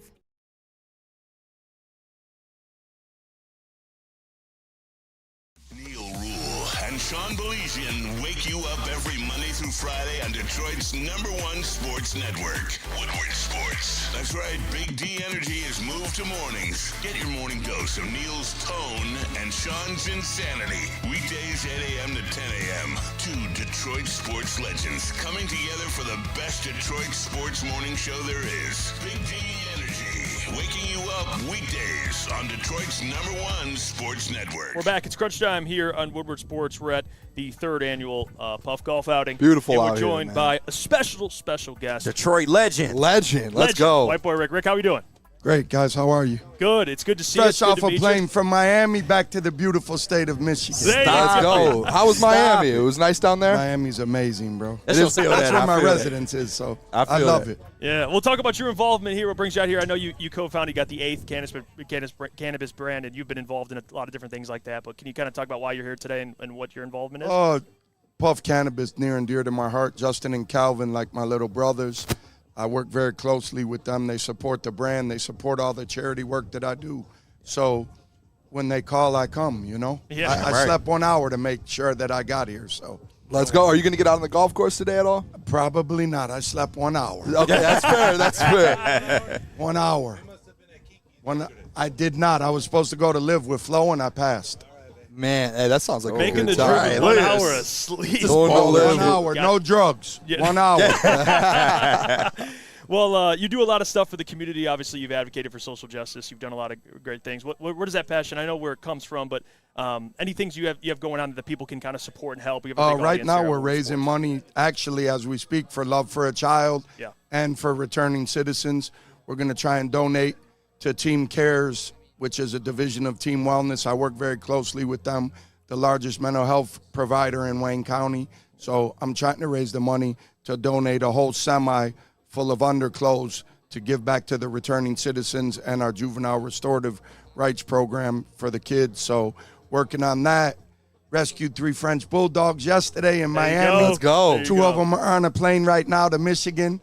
So they'll be living in Michigan instead of Miami. I found one of them a great home with Eddie. He runs Camilla's House down there, the largest nonprofit in Dade County. So near and dear to my heart. Just did 250-year anniversary with Flo Rida in D.C. That was amazing. Shout out. So we had a great time, and I'm going to go do Cancun with them. I've never been to Mexico, so who better to go with than Flo Rida? Yeah, man. That's going to be an experience. Flo's still out here, man. Yeah, He getting to it. is, man. Flo's like Michael Jackson, bro. Like, he ain't going nowhere. Apple bottom jeans, baby. You're right. They come out. They come when out. that come you see on, him in Europe, bro, 60,000 people show up, bro. Still, too, yeah. Like, he's literally like Michael Jackson in Europe. One of the best people on the planet, like a brother to me. Anything I do, he supports. I support anything he does. Me, him, nephew, Vari, like very close, very good relationship. He's got bangers, too. That's Plenty of bangers. Bangers, bro. And dropping, we're bringing Beyond Juice from Michigan to South Florida. There you So go. I'm very excited about that. Okay. That's big time. And I know I heard the story once, and you maybe could retell it for the audience, but how you got into the cannabis industry. I know, like, there's the prescription stuff. And I read a lot when I was in prison. I read a lot. That's what you do to try and keep sane. And I'll never forget, I read about a mom, and she had to travel, like, across the country to get her kid. Like, he was having seizures, and cannabis stopped those seizures. And she had to travel, like, halfway across our country to provide, this for her child. And it really tugged at my heart, and it was one of the deciding factors of getting in. I do a lot of things, bro, for people in need, like with cannabis that I really don't even talk about. But cancer patients, stuff like that, I'm always there to provide for them. I owe some cancer patient right now. He's got stage 4 cancer. I'm going to hook them up from the 8th and some other brands that I'm, tied in with. So we try and do our part. And when they can't afford it, we're their insurance provider. We give it to them. So. Man, good for you guys. That's incredible. And you got the partnership with Pleasantries, which is right. No. No? No pleasantries. Oh, okay. No pleasantries. No Hey, Hey, it was cool. worth a shot, though. Hey, yeah, that's cool That enough. lasted about 12 months. That was been gone 4 years. Yeah, so. got you. Okay. Well, appreciate you, White Boy Rick, for stopping by. No, guys, I love what you do. I love Woodward Sports. I'm proud of you guys. Woodward is synonymous with Detroit and Michigan, and I love seeing you guys, and I love what you do, man. We appreciate How it. do you think about the Lions this year? Super Bowl? I hope so. Yeah. We need it. I hope so. Yeah, we need it. Shout out to my boy Chris Jones in Kansas City, though. Chris is they're tough to beat, bro. Yeah, they are. That's a big man. Big Chris fella. Jones. That's a hard man to block. One of the best people you ever meet in your life, bro. We got to get him on here. Yeah, for sure. I would love that. He's like a little brother to me. He got so. personality, too. Bro, Funny he's as hell. amazing. We just hung out together for a while in Miami, and such a good person, bro. So dedicated. This kid will not take a drink because he's training right now. And that's hard to do in Miami, trust me. But the dedication, and he has his own program for kids. We're going to do some things together for juveniles, so looking forward to working with them. That's awesome. Yeah, let us know. Anything that you guys need with Anything that. you need from us, we're For there. sure. We got We you. appreciate it, Well, there you fellas. go. White Boy Rick, he's doing some great things. You can check out his brand, the 8th Cannabis brand. Of course, we're at Puff's 3rd annual golf outing. We'll take a quick break here. When we get back, we'll get into more Detroit Pistons talk. But until then, we'll see you in a couple minutes. Thank you to all the fans for making Woodward Sports your #1 online destination for Detroit sports. We promise not to drop the ball. Finally, life-enhancing LASIK surgery at a price you can afford. Michigan's most experienced eye surgeon, Dr. Yaldo, is offering the most advanced LASIK at just $1,699 but actually seeing better without them. This limited 2026 spring offer is thousands less than others charge. Go to YaldoEyeCenter.com for your free evaluation and save. This is a hungry bear. This is Carl and Jeff. Carl isn't worried because he has focused energy to spare thanks to Thrive energy pouches. Jeff didn't use Thrive when Carl offered. The bear is happy about that. Don't just survive. Thrive. Dan Campbell is in redemption mode. No, make no mistake. It's not revenge he's after. It's a reckoning. And Woodward Sports is here to cheer on the Detroit Lions every snap. Don't miss a moment of Detroit Lions coverage. Follow Woodward Sports on all social media platforms now. Woodward Sports, let's go. We're back. We are. You think you know people, man. Yeah. We're back. It's crunch time here on Woodward Sports. I mean, if whatever we talk about off air stays off air. Oh, yeah, no, we ain't going to do that, but it's just know. Just know. What a world, We going to have a talk, We're actually bro. talking about the Bible and why Yeah, right. We're going to have a conversation. Tapped Don't into worry the about it. Bible, man.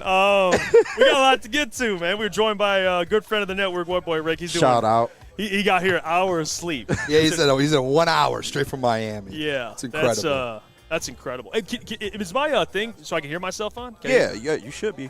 Oh, Thank there you. you go. Appreciate you. There we go. Appreciate We're you. living now. Fat finger, sorry. By the way, you guys see the breaking news in the NFL?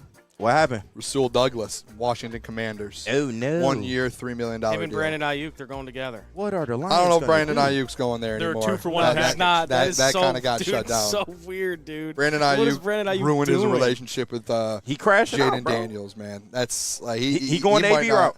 That was Yeah. his one chance. And it's over for him, I think. Yeah. But Rasul Douglas, that we talked about him to the Lions when Terrion got cut. Rasul Douglas, $3 million. By the way, listen, I hate when we're like, hey, let's get a guy, and everyone's like, no, and then he signs for like $3 million. Yeah. It's like, dude, you could have easily just got another guy in that room for that price. Now, if it was like 7-8, then I could under $3 million. What are we doing, man? I mean, Well, I mean, you got to make sure the guy wants to come here, but Yeah, for sure. But I don't know. And we were talking about scheme fit. It's hard because they run this man-to-man, press man-to-man scheme, and Rasul's like a zone corner. Yeah. I don't know. They're allegedly changing the scheme, though. Yeah. Then there you and go. this is the worst time for That's it. what we've been told. Like, if you're a corner, let's be real. Like, you're a corner like Rasul Douglas, and you're more of a zone corner, and you're like, hey, you want to come to the lines, play press man-to-man? You're like, No. at 31 or Yeah, it's not that honestly, Exactly. Because you're you're just probably getting run more cooked. of that with Dan Quinn over in Washington. even if so you have a it's good just- year, you're probably still going to get cooked at, and it's not going to be great for the film. That's why, you like, know? DJ Reed, bro, like, I know we joke he's not the biggest guy, but, like, that dude battles, though, man. Yeah, like, he's a for true man corner. He does. He's a man corner, and he battles. Like, there's not too many guys that'll do that at the highest level. Like, the top corners in the game, like back with Jalen Ramsey. I know he's a little older, but he was doing it. Yeah. Pat's doing it.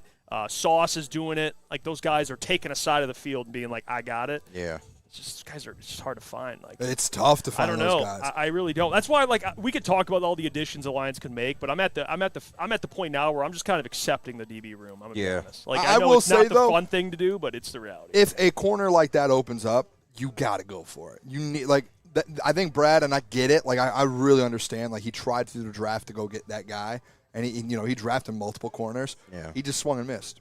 Right? Like, he didn't find the right one. No, it's just to where the Eagles that year, the Eagles in the same year, I always bring this up, whether, you were behind them or not, the Eagles went and got two corners that were all pro. Not even Pro Bowl, all pro. They got a nickel corner, and then they also got an outside corner in the same year that you went and tried to get two. So, you swung and missed. You might just be at the point, though, in that position group where if you're Brad, like, hey, next time a big one opens up, you have to use some capital and assets to go get that. So, it is what it is at that point. Let's see. We'll shift put in there Eagles. They did get Reek Woolen. I mean, he was available, but he's off. Is he a man-to-man guy too, Reek?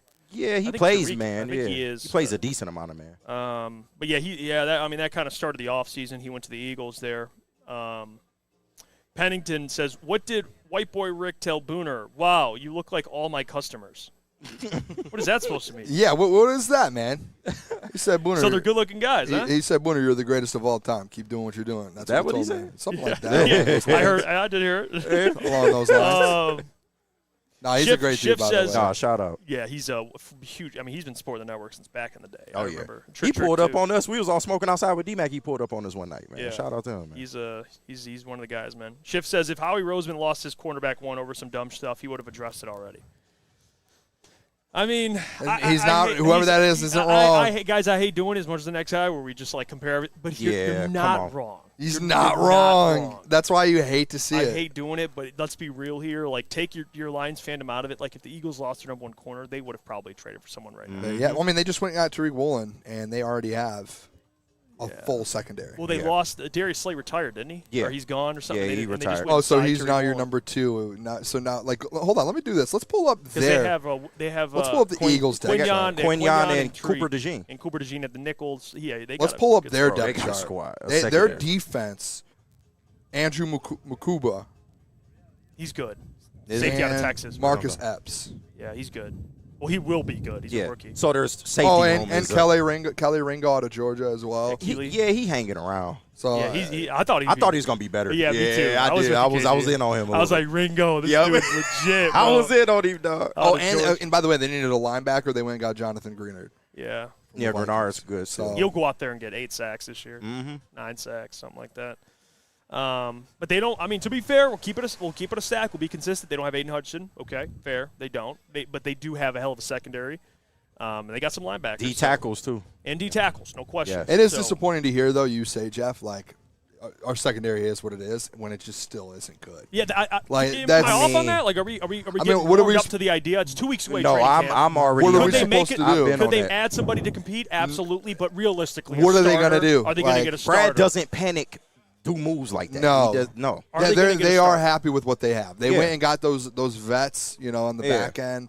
He's going to rely on the veterans. Chuck Clark, they went and got those guys. That's their thing. They're rolling with them, and they're fine with it at the end of the day. It's like Pistons Pevin Perrant says we're going to sign a bum off preseason play. I mean, it's not even a shade. Like, that's probably what it's going to be. They're probably going to sign a guy who gets cut off the squad. Maybe, yeah. And that's a maybe. That's a maybe. Teddy That's- said and that's trade who's for gonna a CB. I said the it. only way. I would. That's what I want. I said it a couple weeks ago. They and don't do that. I actually got killed on social media when I said go use your assets to go trade, and people were like, "Why TA like that?" Like, I'm even outside of TA, they need a legit number one corner. They do. And I like DJ Reed, but again, it goes back to the fact of I'm not sitting here throwing out a 5'8", 5'9" corner to go guard Justin Jefferson. Like, you're losing that matchup, even if you could play as hard as you want. Like a Meek. Look at what Meek did versus Justin Jefferson. It was good, but then the rest of the year, he was like, it was all right. And they threw him on the outside, and he struggled a little bit. I mean, right now you have DJ Reed, and the right cornerback on the Lions depth chart is Keith Abney. So at the top, they got him? Yeah. Oh, okay. And they have and nickel, they have Roger. So they have outside corner as Keith Abney. Yeah. We'll see. Where's I would Ennis? love if Keith took the job. So Ennis, Where's you Ennis? actually have to hit next page. And then if you go to next page, he's actually I the can't first get one shit on. around here. I can't get shit. I can't no, get I'm Kevin just. Durant. I can't get. I would Straw. temper your expectations a little bit. You are on like an 0-4 streak with some of these guys. What are you talking? Marcus Sasser. We don't even know Marcus if Ray Straw's Sasser. good. So what do you mean I've had an 0 for? I mean, we would know if he's good by This now. guy's What do you Marcus mean? Sasser going to Dallas. So Marcus I'll Sasser's say still a this. good I'll player, give you the just got update. traded. I'll give you the update, Caleb. So at nickel, First he's string. nickel third string. Gotta Shout out grind, third man. string. Gotta Gotta work. grind. Gotta work, man. If injuries happen, watch out. He'll get his opportunity. Yep. But It if just he takes can't one. get hurt either. No. He can't get hurt either. He That's has to fair. stay He healthy. might get injured before them. Come on, KG. I'm Come on. just- Can I'm you just just- root for me, man? Bro, no, I like Ray Straw. I just like the don't know pick coming out, I- but I don't think. I mean, I love. I Keith can't have Abney. faith in him. I don't think Keith Abney can play outside corner. I just don't. Who are you think taking over, Keith Abney or Ennis Rakestraw? Keith Abney. Yeah. I'd rather. Well, him- that's A Jeff's lot of guy. people- Yeah, that's a lot unfair. of That's I'd people- rather Jeff's play. guy. I'd rather play dude. Keith Abney at 5'10". who's taller? Yeah, I was about to say who's taller. Ennis is 5'11". Let me look it up. Keith's Let's like look it up. 5'10". Keith Abney. They're height. not even that. Honestly, if you think about it, it's like an inch I think difference. Keith Abney's 5'9". 5'10". What here, is the it shows. wingspan? No, The measurables. right. What's the wingspan? 5'11", Ennis Rakestraw, and Keith Abney's 5'10", so he's got to buy What anything. about you, Caleb? And them there. Where would you go with that? Outside corner. Who You have to putting there? pick today, like right now. Ennis Rakestraw. You sign or a Keith paper. Abney? Ennis knows the system. Say it. I like. Yeah, no. Ennis has been there for a while. He's knows vetted the there. system. He knows the system. Outside corner though. I'm kind of with you. Like A lot of I'm word taking, salad. I'm taking, lot of word salad. Just I'm saying. taking, You gotta I'm taking choose the bias one. out of. I'm taking the bias out of it. I like Abney at the nickel. That's why I'd. But rather right now, play. if there was a last roster spot, and it's last is Ennis Rakestraw or Keith Abney, who are you doing? You're going Keith Abney. You can't make me do this, man. Yeah. You have to. He's gonna go. You're the he's Detroit going Lion. rake. You're the Detroit Lions GM. Which Put one are the you rake going? in the sky. Caleb is going to put the rake in the sky. Hey, by the way, Give me Ray. Yeah, there's shawarmas, let's just dude. cut the shit. Hey, Ryan. Can we get some Hey, shawarmas, Ryan. man? Get your boy a shawarma. Yeah, can we get some shawarmas, dude? Can you get your boy a shawarma? I mean, we're on here doing honest work, and Yeah. you're over there eating a They're shawarma. good too. I mean, We'll take what we eat after. Shout We'll out eat it after. Shawarma Grill. can we get a nice Shout shawarma out. for Can you believe after? it, chat? We got Ryan over here. All right, And Ryan, they got hot dogs and burgers. Ryan's good. Ryan's the heart and soul Shout of out Woodward Lentz, Sports. dude. But he walked by the set. I He's mean, got Lentz shawarma. deserves By this. the way, for people that don't know, we got breakfast this morning. Ryan had his hands full. I'm making this guy yogurt. I'm drinking Oh, yogurt. no, that's a tough And he got look. shawarma. Didn't even get your boy shawarma. Damn, That's a tough okay, look. That's different. You know what, Bomber? Oh, Bomber. You're not out of this either. Bomber had his head down over there, knowing very Yeah. well. It was him. He was gonna let him take the blame. He was checking Bomber the had- weather app on his phone over there, bro. He's just looking Bomber at it, trying ain't to be shit, distracted. man. I'm sick of it, man. They got shawarma here, and we didn't even get to indulge Hey, in that. hey, you know what? Hopefully, when our show's done, maybe we'll be lucky if there's scraps Well, left. KG goes before the show. He goes, hold on, give me 1 second. Hey, I just I got to w- go run and get a coffee. He comes back with a fucking shawarma. I was plotting on that though. Oh, KG got his KG own had the go. shawarma. I was plotting KG. on the shawarma since after Big D Energy. I saw they was making them over there. I said I was gonna come back. I KG, came back. That's like It'll the be a second shame thing I if we heard you don't say get when one. I got here was I got to go get one of those shawarmas. So Yeah, I respect it. And he's So I got respect Coke with. it. I mean, they fed Ryan well. man. Someone in the Yeah. chat said, Booner, stop shaving your legs, bro. I have hair on my legs. Can we confirm, Jeff? Damn. Is He there has hair on his legs. There is hair. It's light hair, but there's actually a good amount of hair. I don't on got my much legs. hair on my legs either. I actually have a lot. It's just Yeah, different colors. Bomber's got light hair too, man. That's light hair. crazy. I just noticed Yo. something. Jeff don't rock I mean- the shorts like that. I'm gonna be honest. So You a jean guy. No, I'm not a jean guy like that. I'm gonna be honest. I packed jeans. I forgot. Listen, I was at my girls. I forgot we were at a golf. I had to rock the that's jeans. tough. I didn't have a golf fit today. Yeah, I did I not. feel I it, did I not. feel it. Would I rock shorts? For sure. Okay. It's hot out here. I was bro. about to say I can't remember too many times you had shorts. No, it's the jean guy is crazy. Yeah, no, all I had was the They jeans said on deck. Booner has shaved arms to match. Guys, I have light hair. This is insane. Bomber's over here laughing. Bomber, you White have no hair. hair. Bomber, My- I will say, My hair is like blonde. Yeah. I'd say you two are pretty equivalent in leg and arm. I have more, I think, for sure. We're not doing a hair off, but I'm definitely winning that matchup. I mean, Danny G says Jeff is hiding his shaved legs. No. On the camera, dude, it's not doing you justice. Yeah, this Jeff. isn't Why'd good. you shave your legs yesterday? Dude, It's not good. I got darker skin with the hair, though. Booner's a little whiter. It's hard to see, but he's got hair. I can back him up on that. Can we get back into sports here? I got a question for you guys. Nitty Gritty says, bet Jeff is hairy as fuck. Okay, that's a weird That's a weird nitty gritty. Hey, Come nitty on, gritty, Nitty. that's a strike for you. Yeah, that's one strike. That's his second strike in the last week. I bet he's hairy Nitty as Gritty. F. You better than that, Nitty. Come on. He's been to the studio, friend of the network. He is legend. Come on, All right, what were you gonna say about that? No, so can we go back to sports here? Are we good with that? Off of the hair Wait, topic, before we do go back to sports really quick, Detroit Dabbler says, wasn't Caleb supposed to be in a clown wig today? We got to order that. Remind me. Yeah. Oh, the integrity. Order it, and we'll Venmo you. We'll pay for that. Yeah. $2. Dante said, I bet Jeff would rock jorts. LOL. Oh, The jean Let shorts? me be real. So The hold John on. Cena's? No, hold on a second. He rocking the Hold John on a Cena second. stuff. Hold on a second. Back in the day, I owned a pair of jorts when I was a kid. I mean, we all did. And I love those fucking things. Your jorts were in when you They were a were kid. in. Yeah. I was in Then it was You the were a plaid jorts short kid? face. Oh yeah. Were they past your knees? There's no way you were a jorts kid. About kneecap. It wasn't like pat. It was How right were on you the not line. a jorts I kid? used to Jorts were I in used to when you were a fry kid. kids growing up that Oh, he wore was the jorts big at bully. school. Oh, It makes sense. He He was was that the guy, bully. yeah. Okay. He was the bully. That explains something. That explains Yeah. everything. Yeah. No, I never wore jorts growing Jorts up. with some Air Monarchs? Come on. I was confident in my skin. I wore Short jorts. Yeah, you know what? I respect that. Jorts. Short boy. I would wear basketball shorts. That was in the winter. That's where you were. Why would I wear You were 100% basketball. I was not. You guys can say that all you want.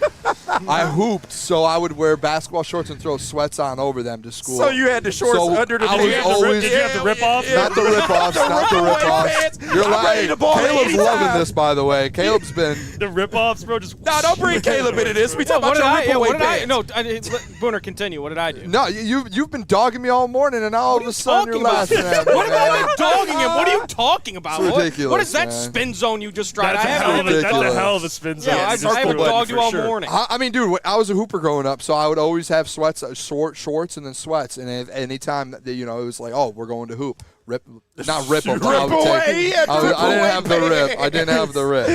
Rip-away pants is crazy. That honestly be fucking awesome. Rake said Booner definitely wore the zip-off pants that turned into shorts. I never owned a pair of those. Hey, I'm not even dissing the rip. I had a couple pairs of those rip-offs. Made the sweats. Yeah. Maybe you're the other. I've had a pair. I had a pair of Pistons. You had to. And we I mean, all you did had the to, shorts man. under the pants for no reason at all. Like we just thought we was gonna play basketball at any moment. El Capitan. He says, do these guys ever read any comments or just talk all the damn time? We've been reading comments this whole time.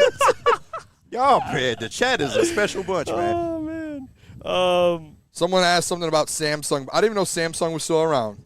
Don't disrespect. Galaxy Gang. Samsung? Yeah, Galaxy Gang over here. Don't disrespect. Danny G says Woodward rip-away pants coming soon. Yeah. That'd be incredible. Owner gonna be the model for him. I'll do it. I'll do it. There's nothing more exhilarating. Ready bro, to than ball. just, Let's go. Let's get it. You're about to cook on a take. Oh, that's funny, man. All right, back to sports. We probably got to take a break. Temp Sauce, Boone got leg hair transplant. Yeah, what's going on? Who cares about my legs? What are we talking about my legs for? Joey, does he have hair on his leg? Well, you know Booner's sensitive. Hey, you know what? Keep looking me up and down, please. Keep looking me up and down. I'm going to the CEO, man. So everyone in the chat's just checking me out, just checking everything part of my body right now. Hey, Joey, what you think? Hey, this is the real test right here. Let me see. Oh! Come on. Ripped hair off his leg. It's crazy. Oh, man. This salt made my hair. That is nuts, bro. This salt made my hair. Oh, I hope that got in your shawarma, Ryan. That's crazy. I hope that hair got in your shawarma. Hey, on your dating show, you gonna give all your dates rip-away pants? Do you accept these rip-away pants? The dating show. Hey, we're doing a Bachelor, Woodward Bachelor. Booner, I'll have the roses. Right. That's fair. Let's go to break. We come back. We'll close out the show. We'll talk more Pistons. We got to get to. We kind of went off. We went on the hair, the leg hair stuff. We got to get back on track here. See you guys in a couple of minutes. Again, we're at Puff's third annual golf outing, and we'll be here. I think it's the last show here, and we're remote, man. It's beautiful here, man. Oh, we're all the shows are here today? All the shows are here. All the shows are here Braylon, today, Anson, man. the Woodward Joey said, heavyweights. run it. We'll be here all day. We'll see you guys in a couple of minutes. Jameer Gibbs, breakout season, loading. Inside the 5, Gibbs to the end zone, touchdown! Woodward Sports, the most dominant Detroit sports coverage around.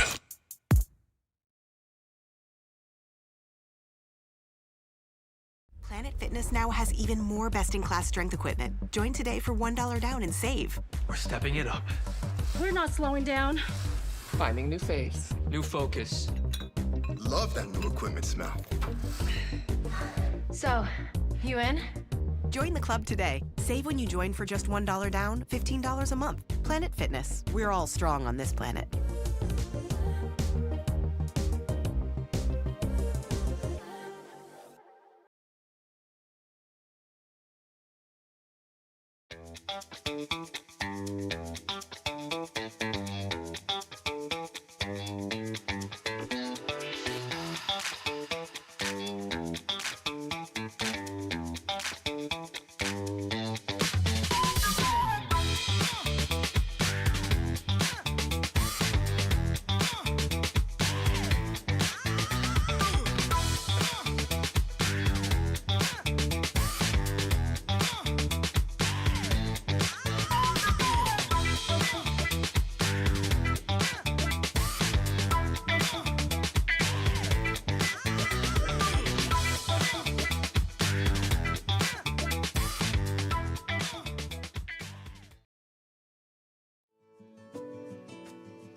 Sean Belizian wake you up every Monday through Friday on Detroit's #1 sports network, Woodward Sports. That's right, Big D Energy has moved to mornings. Get your morning dose of Neil's tone and Sean's insanity. Weekdays 8 a.m. to 10 a.m. Two Detroit sports legends coming together for the best Detroit sports morning show there is. Big D Energy, waking you up weekdays on Detroit's #1 sports network. We're back. It's crunch time here on Woodward Sports. We got Joey in the mix. He's down there interviewing different people, and right now we're going to play an interview, or go right to Joey for the interview. That's Nick Hanawa, Vice President, Chief Legal Counsel for Puff, and we'll be back after Joey talks to him. We'll see you guys in a couple of minutes. We are live from the 3rd annual Puff Golf Outing, and we have our Vice President, Nick Hanawa, here. Guys, what a great day to be here. Thank you, bro. It's going to be an amazing day. We got a huge crew out here. We got some amazing sponsors out here today. We're going to be golfing. We're going to be having fun. We're going to be smoking. We're going to be drinking, but we're also going to be raising money for charity. That's our Puff cause. That's our 3rd annual time doing this. We raise money for charity, and this is a great way to do it. Have all our people here, all these amazing companies, our presenting sponsor, Barry Green, and all our other sponsors that are here. We thank them so much. It's time to enjoy the day. You know, this is not your normal golf outing. This is not your usual golf outing here. I mean, some people are here to just chill, let's be honest. Man, I get the phone call from Nick and Justin Elias, and it's like, hey, come on out to the Puff Golf Outing. I'm not expecting this, I'm going to be honest. You guys do it big. Yeah, we do it big. This isn't just any golf outing. Obviously, the Puff Golf Outing is something everyone's looking forward to now. As a matter of fact, we got a waiting list to get in this outing, but you'll see people hanging out all day. They're so bad at golf. You'll see people out on the patio smoking hookahs. Thank you to our good friends at Wabi Country Club for hosting us every year. They do an amazing job. And we'll have the DJ spinning. We'll have people out here chilling, hanging. We'll have guys out there golfing. The first place winner gets a huge pop. Yeah, can we talk about these prizes? Like, I've been to a lot of golf outings with Woodward Sports, but when I seen the list of prizes. Yeah, well, you know, Puff, everything we do, we got to do it big, you know. We can't just give out a little prize. You're not here. People are here to win. They want to win big, baby. Like, I'm thinking, you know, first place prize, maybe $1,000, $2,000. No, tell them what the first place prize is. $10,000. $10,000, baby. $10,000. And I'm seeing straight talent out here. The food that you guys got, we got shawarma king over here. Listen, look at this, man. Listen, you're not just going to eat hot dogs and hamburgers at the Puff Golf Outing. The one and only, baby. Hey, Donnie, everybody what loves up? the VP No of Puff. way. Donnie, good to see you. Nick Hanawa is a legend. He also goes by Chaldean Food Junkie, too, just so you know. Hey, guys, you know, I love my food. I love, honestly, just promoting everyone like we do with all our friends here. We like to promote. We like to shout our people out. We like to just give everyone a chance to shine, you know? Yeah, we got That's the big what it's names all coming about. out, too. We got Trick, White Boy Exactly. Rick, Calvin Johnson out here. We got Maurice Allen, the longest drive out there right now. He's a world record longest drive, Maurice Allen. That's not a joke. I was messing with him saying I would beat your ass on this. Yeah, he was You like, think so? He looked at me like this. I said, I'm kidding. You don't want to see that. You don't want to see that guy swing. Definitely, you know, that guy. He swings. He drives. Actually, I golfed with him in an outing.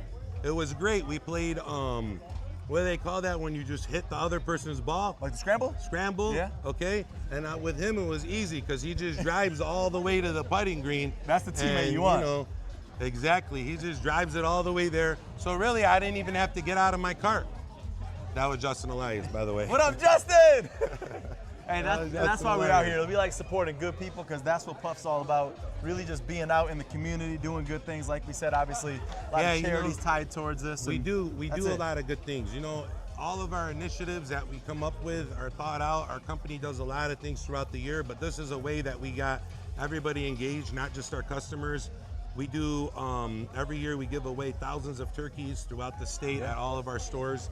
We also we do a Joints for Jackets giveaway where we raise coats for youth children and we give away free Jeter. We partner with Jeter to do this. But this is a way to get all of our sponsors, all of our vendors involved and just make everybody feel good about the day, you know? And they show up, man. They show up big. You're gonna see some of these setups. I mean, mitten extracts over there, not a joke. We got Berry Green, we got the Bodega, we got the Stallion, Charlie the Stallion MKX out here. You know, it's just gonna be awesome, guys. And everybody who comes here, I talk to people that are like, oh, we're still smoking some of the goodies we got from last year, like a whole year later, because we give out huge goodie bags and, you know, people just love it. You can see them in the carts and stuff, so. This is the real trick-or-treating that you do. Every person gets a bag with, you know, hundreds, if not $1,000 worth of product just in those bags, you know? Yeah, I mean, it's $1,000 worth of product in each goodie bag. I mean, people show up. I know guys that are not even in the cannabis industry that are friends of mine that are all asking their friends who are in the industry to let them play today so they can get the goodie bags. Oh, so, yeah. And that's, look, Puff it's the fun of it, bro. Puff does not mess around. It's the fun of it, man. Yeah. For sure. And like, even like the outfits, too. Like, I see like the Puff girls, like, you guys really just care about the brand. Hey, ladies, real quick, turn around. Hey, Puff Angels. Angels. Say hi to the camera real quick. Hi. Look at the outfits. These are the Puff Angels, the famous, infamous Puff Angels. They're here today. They all show up, you know. We promote nothing but good times here. That's it, man. And, That's it. yeah. You hear it from the VP himself, Nick Kanawa. Yeah. Puff's third annual Puff Golf It's outing. amazing to have Woodward Sports here, baby. Yeah, you know, we tested out year 1 and 2 to see how big y'all were. Year 3, we said, all right, man, we got to be there. All right, that's it, baby. We're good. Good to have you. Appreciate y'all. Thank you, guys. Thank you to all the fans for making Woodward Sports your #1 online destination for Detroit sports. We promise not to drop the ball. Finally, life-enhancing LASIK surgery at a price you can afford. Michigan's most experienced eye surgeon, Dr. Yaldo, is offering the most advanced LASIK at just $1,699 per eye, regardless of your prescription. Imagine not just being free from contacts and glasses, but actually seeing better without them. This limited 2026 spring offer is thousands less than others charge. Go to YaldoEyeCenter.com for your free evaluation and save. It's game on at Art & Jake's. Wings, burgers, pizza, and ice-cold drinks served up with attention to detail. Wall-to-wall TVs, great service, and a vibe that keeps your crew coming back. Art & Jake's, a sports bar setting with a fine dining flavor. And Sean Belizian wake you up every Monday through Friday on Detroit's #1 sports network, Woodward Sports. That's right, Big D Energy has moved to mornings. Get your morning dose of Neil's tone and Sean's insanity. Weekdays 8 a.m. to 10 a.m. Two Detroit sports legends coming together for the best Detroit sports morning show there is. Big D Energy, waking you up weekdays on Detroit's #1 sports network. Excuse me, I'm just drinking an ice-cold Coca-Cola. Yeah. Random carbonated beverage. The best soda beverage in the United States. Sponsor us, please. We're back. It's Crunch Time. Oh, Woodward man, Sports. that's incredible. Oh, don't let us get a Coke sponsor in here. Oh, it'd be over. Don't yeah, let it's us. over. If I get, the amount of Cokes. Coke, man, Coke owns stop. I'm gonna be like a everything, by soccer the mom way. with the big gulp. Yeah, I'm gonna have ser- Coke Zero in that motherfucker, dude. Coke Zero is the I best. love Coke. We're back. We got more to get to, by the way. I know this is this show has been off the rails, but it's for a reason. I mean, we're at an awesome golf outing. Incredible again, it's the third location. annual Puff Golf outing. Food, weed, and booze, man. This is the life. I'm just saying. It's, y'all wish y'all was here. I know y'all do. Yep, no question. And we got more to get to. Booner had a question for the boys here about Jalen Durant. We didn't even get to that. The conversation. We haven't talked updates there. Jalen Durant. Yeah. That's why I didn't even have a full question. It was more so we've been gone for the last 3 or 4 days. And Jalen Durant, guys, has still not signed a contract extension with the Detroit Pistons. And that, to me, is very interesting. Seems to be like a standoff. Yeah. And like, I before we left on Thursday, I made for all the socials and stuff, made like Jalen Durant graphics, all these different things, thinking, hey, a deal's going to get done while we were gone. Because I was like, there's no way they get out of this weekend without even either a trade or a deal. And still, there's nothing. And I'm not going to say it's concerning, but I feel like Jalen Durant's camp, you're at the point now to where they feel like they're worth way more than he's probably actually worth. And his market, obviously, with those two teams is gone.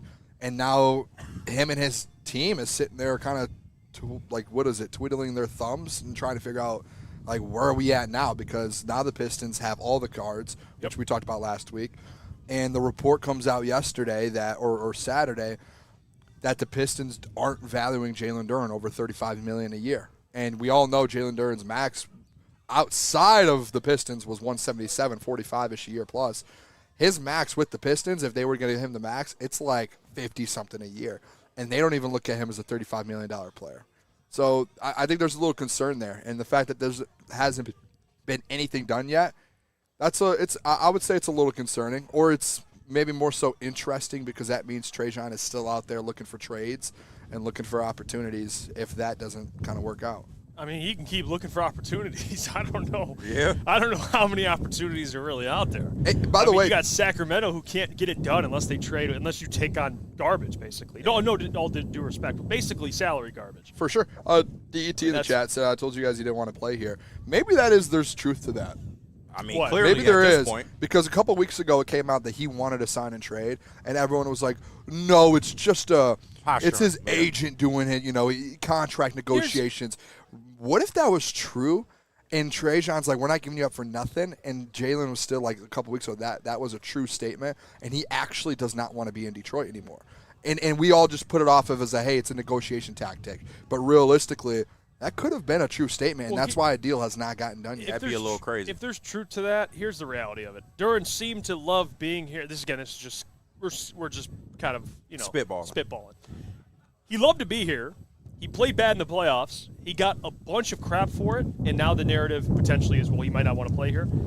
I don't think that's the case, but if it was, then he's softer than we thought he was, if that's the case. For sure. Because Detroit's not a big market as it is, and you're getting shit for not playing well in the playoffs. Imagine going to one of these bigger markets. Like, imagine New a scenario York. he went to, like, Boston and my did Lord. that. This guy would be What? flamed. Oh, it would have been over. So, to be honest, it's a perfect situation for Jalen Durant. Like, I'm not going to go as far, and I know Neil said, and there's a lot of context that was missing to it, but how much Cade benefits from having Durant there.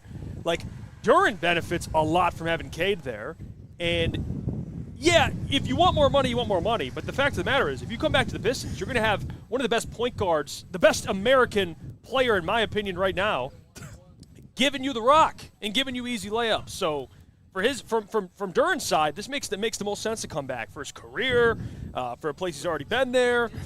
Even if it's a couple $1 million less than what you expected, like Detroit's the best spot for him. Go to Sacramento and do what? For winning purposes, Detroit makes a lot more sense. Like, go to Sacramento and what? Go rot over there, but make $5 more million a year? Good luck over there, man. Yeah. Everybody got choices. Yeah.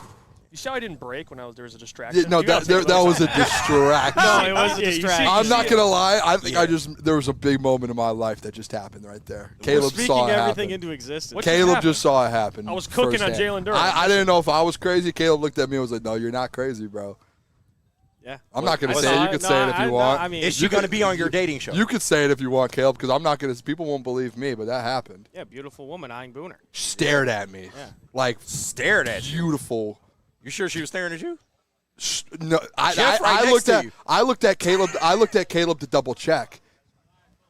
I was like, was that me? And he goes, oh, that was you. So I fucked you is what you said. 100%. That was crazy.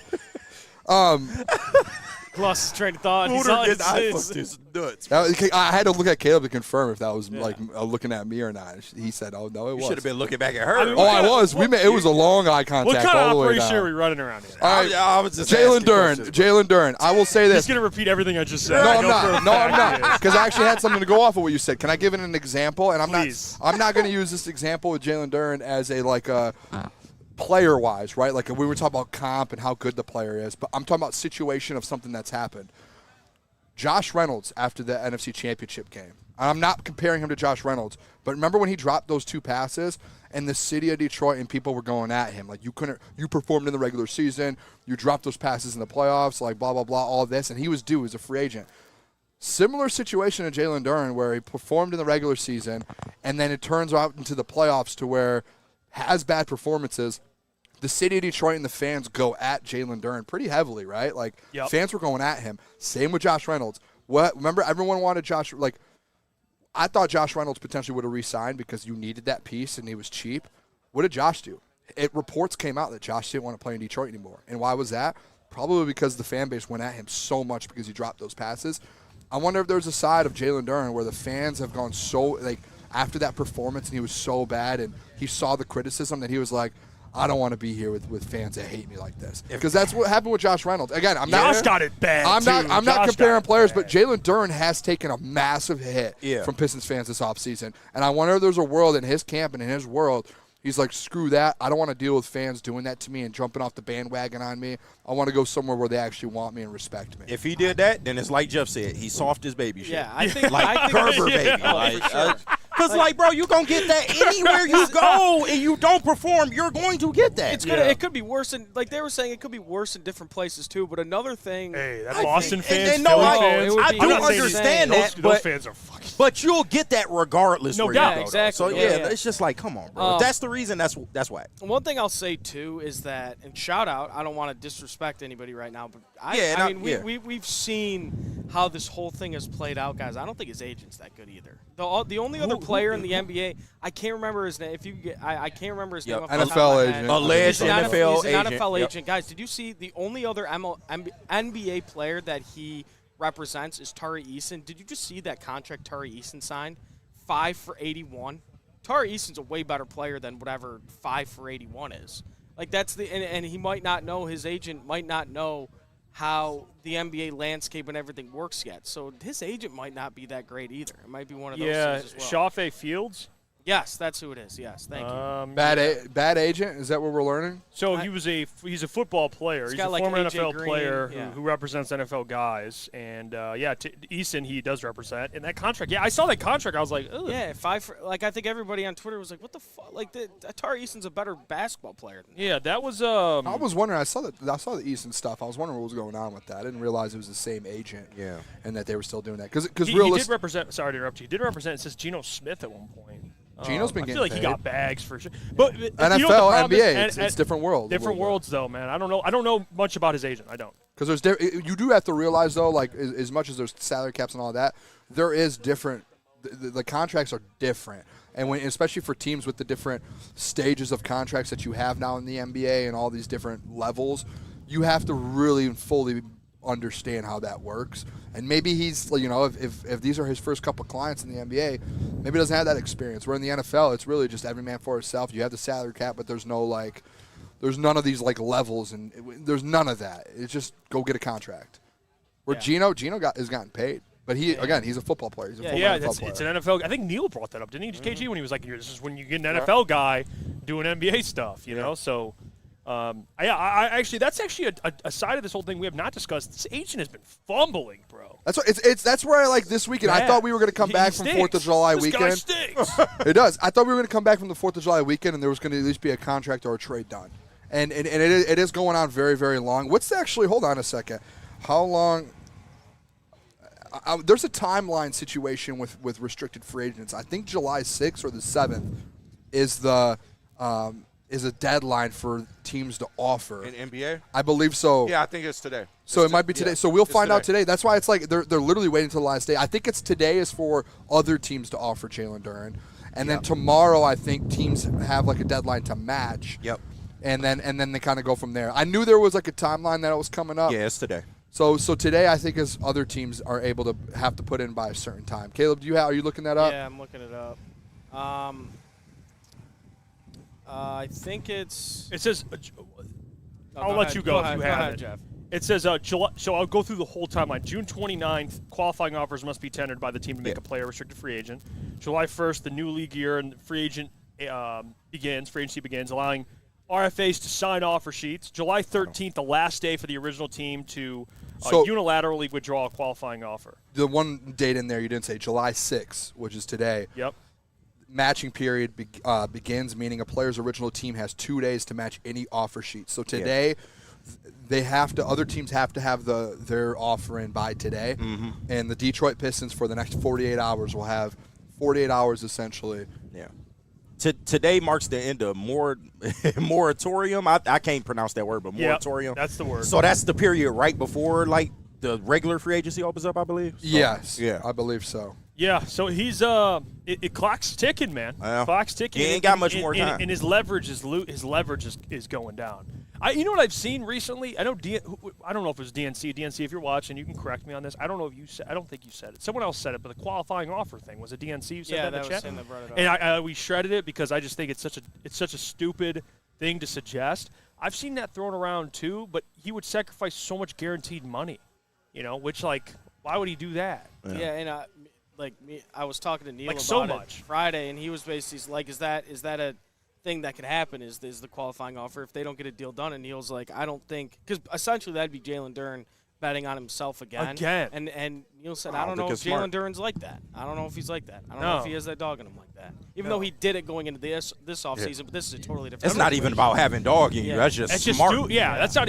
Like I said, even if I did, that's just dumb. You have millions of dollars in front of you, and you're gonna risk that to go play a year where anything can happen. He's gonna go back-to-back years trying that. Yeah. He's not getting all third. If he does, all power to him. He ain't gonna do the Kirk Cousins. Kirk Cousins is just living on that franchise tag, bro, and he kept balling. Kirk Cousins, incredible. Talk about that. No one talks about that franchise tag as many times as that dude's been franchise tag. And he just kept balling. Yeah, like the pressure to be. He wasn't even spending that money on nothing. He got cold shit in his closet, bro. Who is, by the way, he got church clothes. Yeah, what are you spending it on? Yeah. Shout out to Kirk, man. Bag getter. And you like that? Mike McCartney, his agent, Mike McCartney. From Vayner Sports. Tyler Conklin's agent. Yeah. Yeah, he gets we met him at that paid. one event there He gets people downtown. See, the NFL and the NBA is just it's different. Different animal, Yeah, yeah. you got to cash in. Like if I'm Jalen Durant's agent, I'm sitting him down. I'm going, listen, man. Like I know we talked about what we wanted, and I understand why we feel like we deserve it, but we gotta find a middle ground here because you have, even if it's like $39 million, whatever it is. You got $39 million at the age of 22, and you get locked up for, and it's going to gradually go up. To be fair, it'll gradually go and up. you got a chance at another big contract. And you have a chance. You do. Well, how old will he be? Like 27? 26. Yes. You're going to cash in on another one then. It's like, dude, just sign the deal. By the way, he stay with the team. The 39. I think the issue is they remember the rumors and reports where they are far apart. Mm-hmm. I think that the Pistons really don't want to give him more than 35. Yeah. Because if they were at the 39 number, I think Jalen Durant would do it 40. Yeah, if it was I think they're like, we're not going over 35. And again, you know what it comes back down to though? Today, the deadline for that contract from other teams get put in. Is there another team in the NBA that's going to offer him more than 35 a year right now? I don't think so. Well, right now no one has the money, but I think if people had cap space, I think he's worth that. He's worth 35 to 40. But that's where the Pistons, and then if you're Durant, it's like, hey, dude, obviously you leverage, have to sign the deal. Yeah, the leverage is in the Pistons' favor. Now, if we're talking just objectively, like I still believe he's worth 35 to 40. I think he's worth more than 35. Like 35, it's $5 more million in like rim running. Like, again, my max was always 40 with him. That's it. Yeah, I was okay. never going more than go 40 up. because once you get to that 45 number, then you're at 25%, 26% of the cap. You're not going to win a championship with a center like that being that much part of your cap. It's just it's history has shown. So if Durant was like, I'll take 40, I'd do it. I would offer him 35. And if he said 40, and then I would say 38 or 36, and then 40, 36. Booner goes 38. All right. 40. Okay, 40. No, I Back to mean, I think 36. there's a world where they can meet in the middle, and I think if it comes down to 38 and a half. The reason I think this hasn't been signed yet is I do think that they're waiting today for that deadline for another team to put the offer in. And I think they're going to obviously go to his agent and be like, there you go. No one else offered.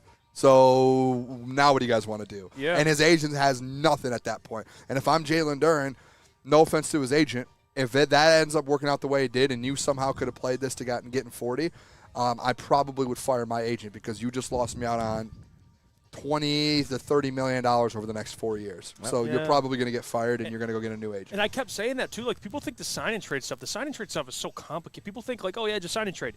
Dude, the Pistons have to be willing to do that. Yeah, and the other team has to be willing to take There's on that a lot contract. of different It's sides. not to just the as easy as like, sign-and-trade. oh, yeah, I'll just go to the Lakers. No, like, the Pistons got to be like, okay, you want Jalen Durant, what are you offering us? Yeah. And then we'll agree to it. You know, it's got to make sense. Like, that's what the Lakers and the Jazz did. But it made sense for both sides then. Right. It doesn't necessarily mean the Kings and the Pistons can get a trade done because we could talk about Sabonis and argue about it, but, like, do the Pistons want what's coming back?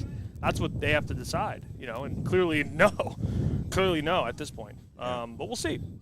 Let's see. We got about 4 minutes left. We'll get to some of these comments. If you guys have any questions, things you want to we need to do some super chats. Someone said, you guys read mine. I don't know who said that, but here's a $10 one just in case we didn't read it. I would start Paul Reed over Durant right now. So trade Durant, and if Katie is down with Verners and Fago, Rock and Rye, I'm down. I would never. I love B-Ball Paul. Me too. Y'all. I will never say a bad word about that man, but come on, y'all. As soon as B-Ball Paul becomes your starter, you're probably not going to win in the playoffs. Did we do? And I love B-Ball Paul, and you did win some games with them. Off the bench guy, for sure.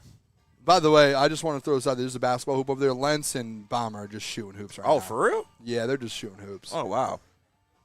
They're living the life today. Yeah, they are. They deserve it. They really Yeah, are. They deserve it, though. Those two, right, Lentz is always in the cave, man. Yeah. So shout out to Gordo him. just went over to join him. Gordo's going to. Hey, they deserve it, man. Look at Gordo sprinting. At the end of the day, we're kids at heart. You know, Oh, yeah. we find a hoop at a golf outing, we're all hooping. Oh, of course. So what's I haven't had Fago, by the way, in a long time. Really? Yeah, it's I'll bring you one. You want one? I love Fago. I don't like Rock and Rye, though. That's what's your favorite? Just normal Moon Mist. I Moon Mist? like Moon Mist. I'm a Moon Mist guy. I grew up, anytime we would go, everyone would get Rock and Rye. I was like, just let me get the Moon They got a Mist. cream soda one. Cream soda's good. That's Yeah. Okay. Red Pop's the best. I had a bad I'm bringing experience. Fagos for the boys. Let's do it, yeah. Because I had a bad experience with Rock and Rye and Red Pop. I as a kid, I threw it up and went through my nose. It was a whole ordeal. Hey, by the way, Danny G says, Mailbag Booner, did that girl ask you for your leg shaving routine? No, she actually did not. No, She was probably curious, though. That's why she was looking at you. Yeah. Ooh, look at the hair on his leg. His legs look great. That's unbelievable from you guys, man. Juan, Keep dropping some mailbag questions. Juan says B-Ball Paul might win Most Improved Player. Dude, listen, I've had an up and down relationship with B-Ball Paul. After 2 years ago, remember when they re-signed him, I was like, let's move on from B-Ball Paul because he really, it was just more so for me at that time until the playoffs last year. B-Ball Paul was just like a dude on your team. Like, that gave energy. Energy guy. And I was like, I don't really care. I would rather upgrade that and spend that money elsewhere. But last year, I will say, I respect, and I've said it, I said I was wrong. B-Ball Paul is a good piece coming off the bench for you. For sure. But you would be a fool to think that he's starting for you. And I said it before, too. Bro, I don't know why. Every time I saw B-Ball Paul, I never actually looked how old he was. He's a young I figured he was player like 32. The guy's like 26. Yeah, he just came out of college like 4 years ago. Yeah, he played for the Sixers before. Yeah, I do remember that. He just seemed like he's been around for so long, but he really hasn't. Yeah. Young vet. Duncan says Jeff refused to expose his smooth legs. You see here, at least I'm man enough to go no short or to go shorts. Yeah, I was not prepared today. Gene boy. I really was Gene boy. Gene boy. KG going, I've never seen this man without jeans. I'm trying to think, bro. I really can't. That's fair. No, it's fair. Prolific said Durant doesn't even deserve $30 million. I don't see. That's where. All right, relax. I mean, who was it that just signed for like $32 million? Walker Kessler. Yeah, you can compare Jalen Durant. Yeah, but it's like this is where we gotta be like fair.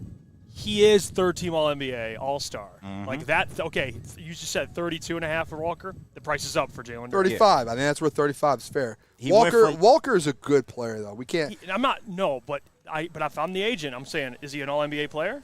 And Is he an all-star? I see that, but again, he is the agent. You could be like that with the agent. The agent's probably done that, and he's screwed this up. No, but anyways. I'm not talking about. I'm just talking in general. Oh, okay. General contract negotiations, like you got to factor in all NBA and all star. And he's coming off his best season, hands down. Like you don't think Cade's incredible. You always bring to the table, hey, all NBA, all star. No matter Can if it's Jalen ask Durant you guys, or whoever it is. Went from 12-9 to 19. Can I genuinely ask you? This is a real question. I want you guys' real answer here. Okay. Yeah. Will Jalen Durant have a better season in his career than he did third-team All-NBA just this last year? Yeah, I think he definitely can. Do you think he could do that again, third-team All-NBA? Yeah. I think he could be better. Well, third-team All-NBA, the question is, can he be a 20 and 10 guy again? No, Yes. the question is third-team All-NBA because contract-wise, Who knows? Because you guys use every that year as a pop it up and contract. down. But you can't. That can't be. That doesn't work. But that's where you put. But you again, can't respond with "You're never going to do it again." Oh, that's funny. That's what he's doing. No. What's the question? You're not listening to what I'm saying. I'm saying when you sit down with those contracts, you be like, "Hey, I just had 13 All-NBA, No question, yep. so the max just got escalated." Yep. And if you're the agent's mind, or if you're in that mind, are you sitting there thinking like, "Is this?" If you're the agent, like, is this the only opportunity that he's going to have the opportunity to get that like next level? He probably won't have this opportunity to get to that next max level again because he's probably not going to get 13 All-NBA again. I get it. I get it on their side. They think he might get there, but if you're Jalen Durant and you're trying to get the bag for your life, right? For like your family, you're like, hey, I don't know. Like, let's realistic. I don't know if I'm gonna be third-team All-NBA again. I have this you can't escalator. Think like that. You can't. But when you're negotiating contracts for him, he's like, I want to get as much as I can because you never know. I could get hurt next year. I might not have the opportunity to even get a supermax again. Yeah. No, but that's he's 22. My point. That's the point. The question, how about this? Do you think he's peaked at 22? No.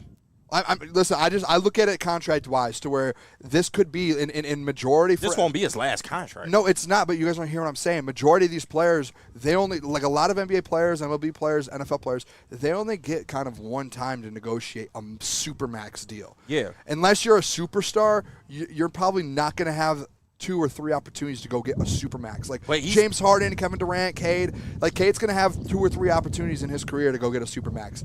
Jalen Durant might not ever get that opportunity again. Do you think he'll get a max at 27 his next contract? He can, but not a supermax. If the team he's on has his bird rights, they can go over the cap to sign him. But again, I get that. But again, you get escalated when you get that All-NBA title.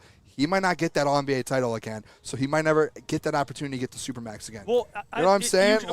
This could be the only time in his career he gets that Supermax. Okay, Supermax, we can have that. But if I'm his agent, I'm thinking, okay, if he makes $35 million, let's just say right now, will he make more than that at 27? No question. Oh, no, he for sure. Yeah, so but that's what they're operating. But if he put up the same numbers he putting up now, he probably get another That's max not my deal. question. That you guys are misunderstanding. Your what I'm question saying is that's why right now his agent over the last month has screwed this up because I'm guessing in his mind he's sitting there thinking we need to squeeze as much out of this deal as we can while you have the Supermax. But thinking like that with a 22-year-old player that's ascending, that's not smart business. But as an agent, you always got to think. Oh, Supermax, I might not get. You hear all the time. If in my baseball, agent thinking like that, he can get the fuck on. I'm firing him. Like to be real, because you got to think I'm worth and I can get to any plateau that's in front of me. And in terms of him right now, he's 22. It's his first max contract. He's been with this team his whole career to this point.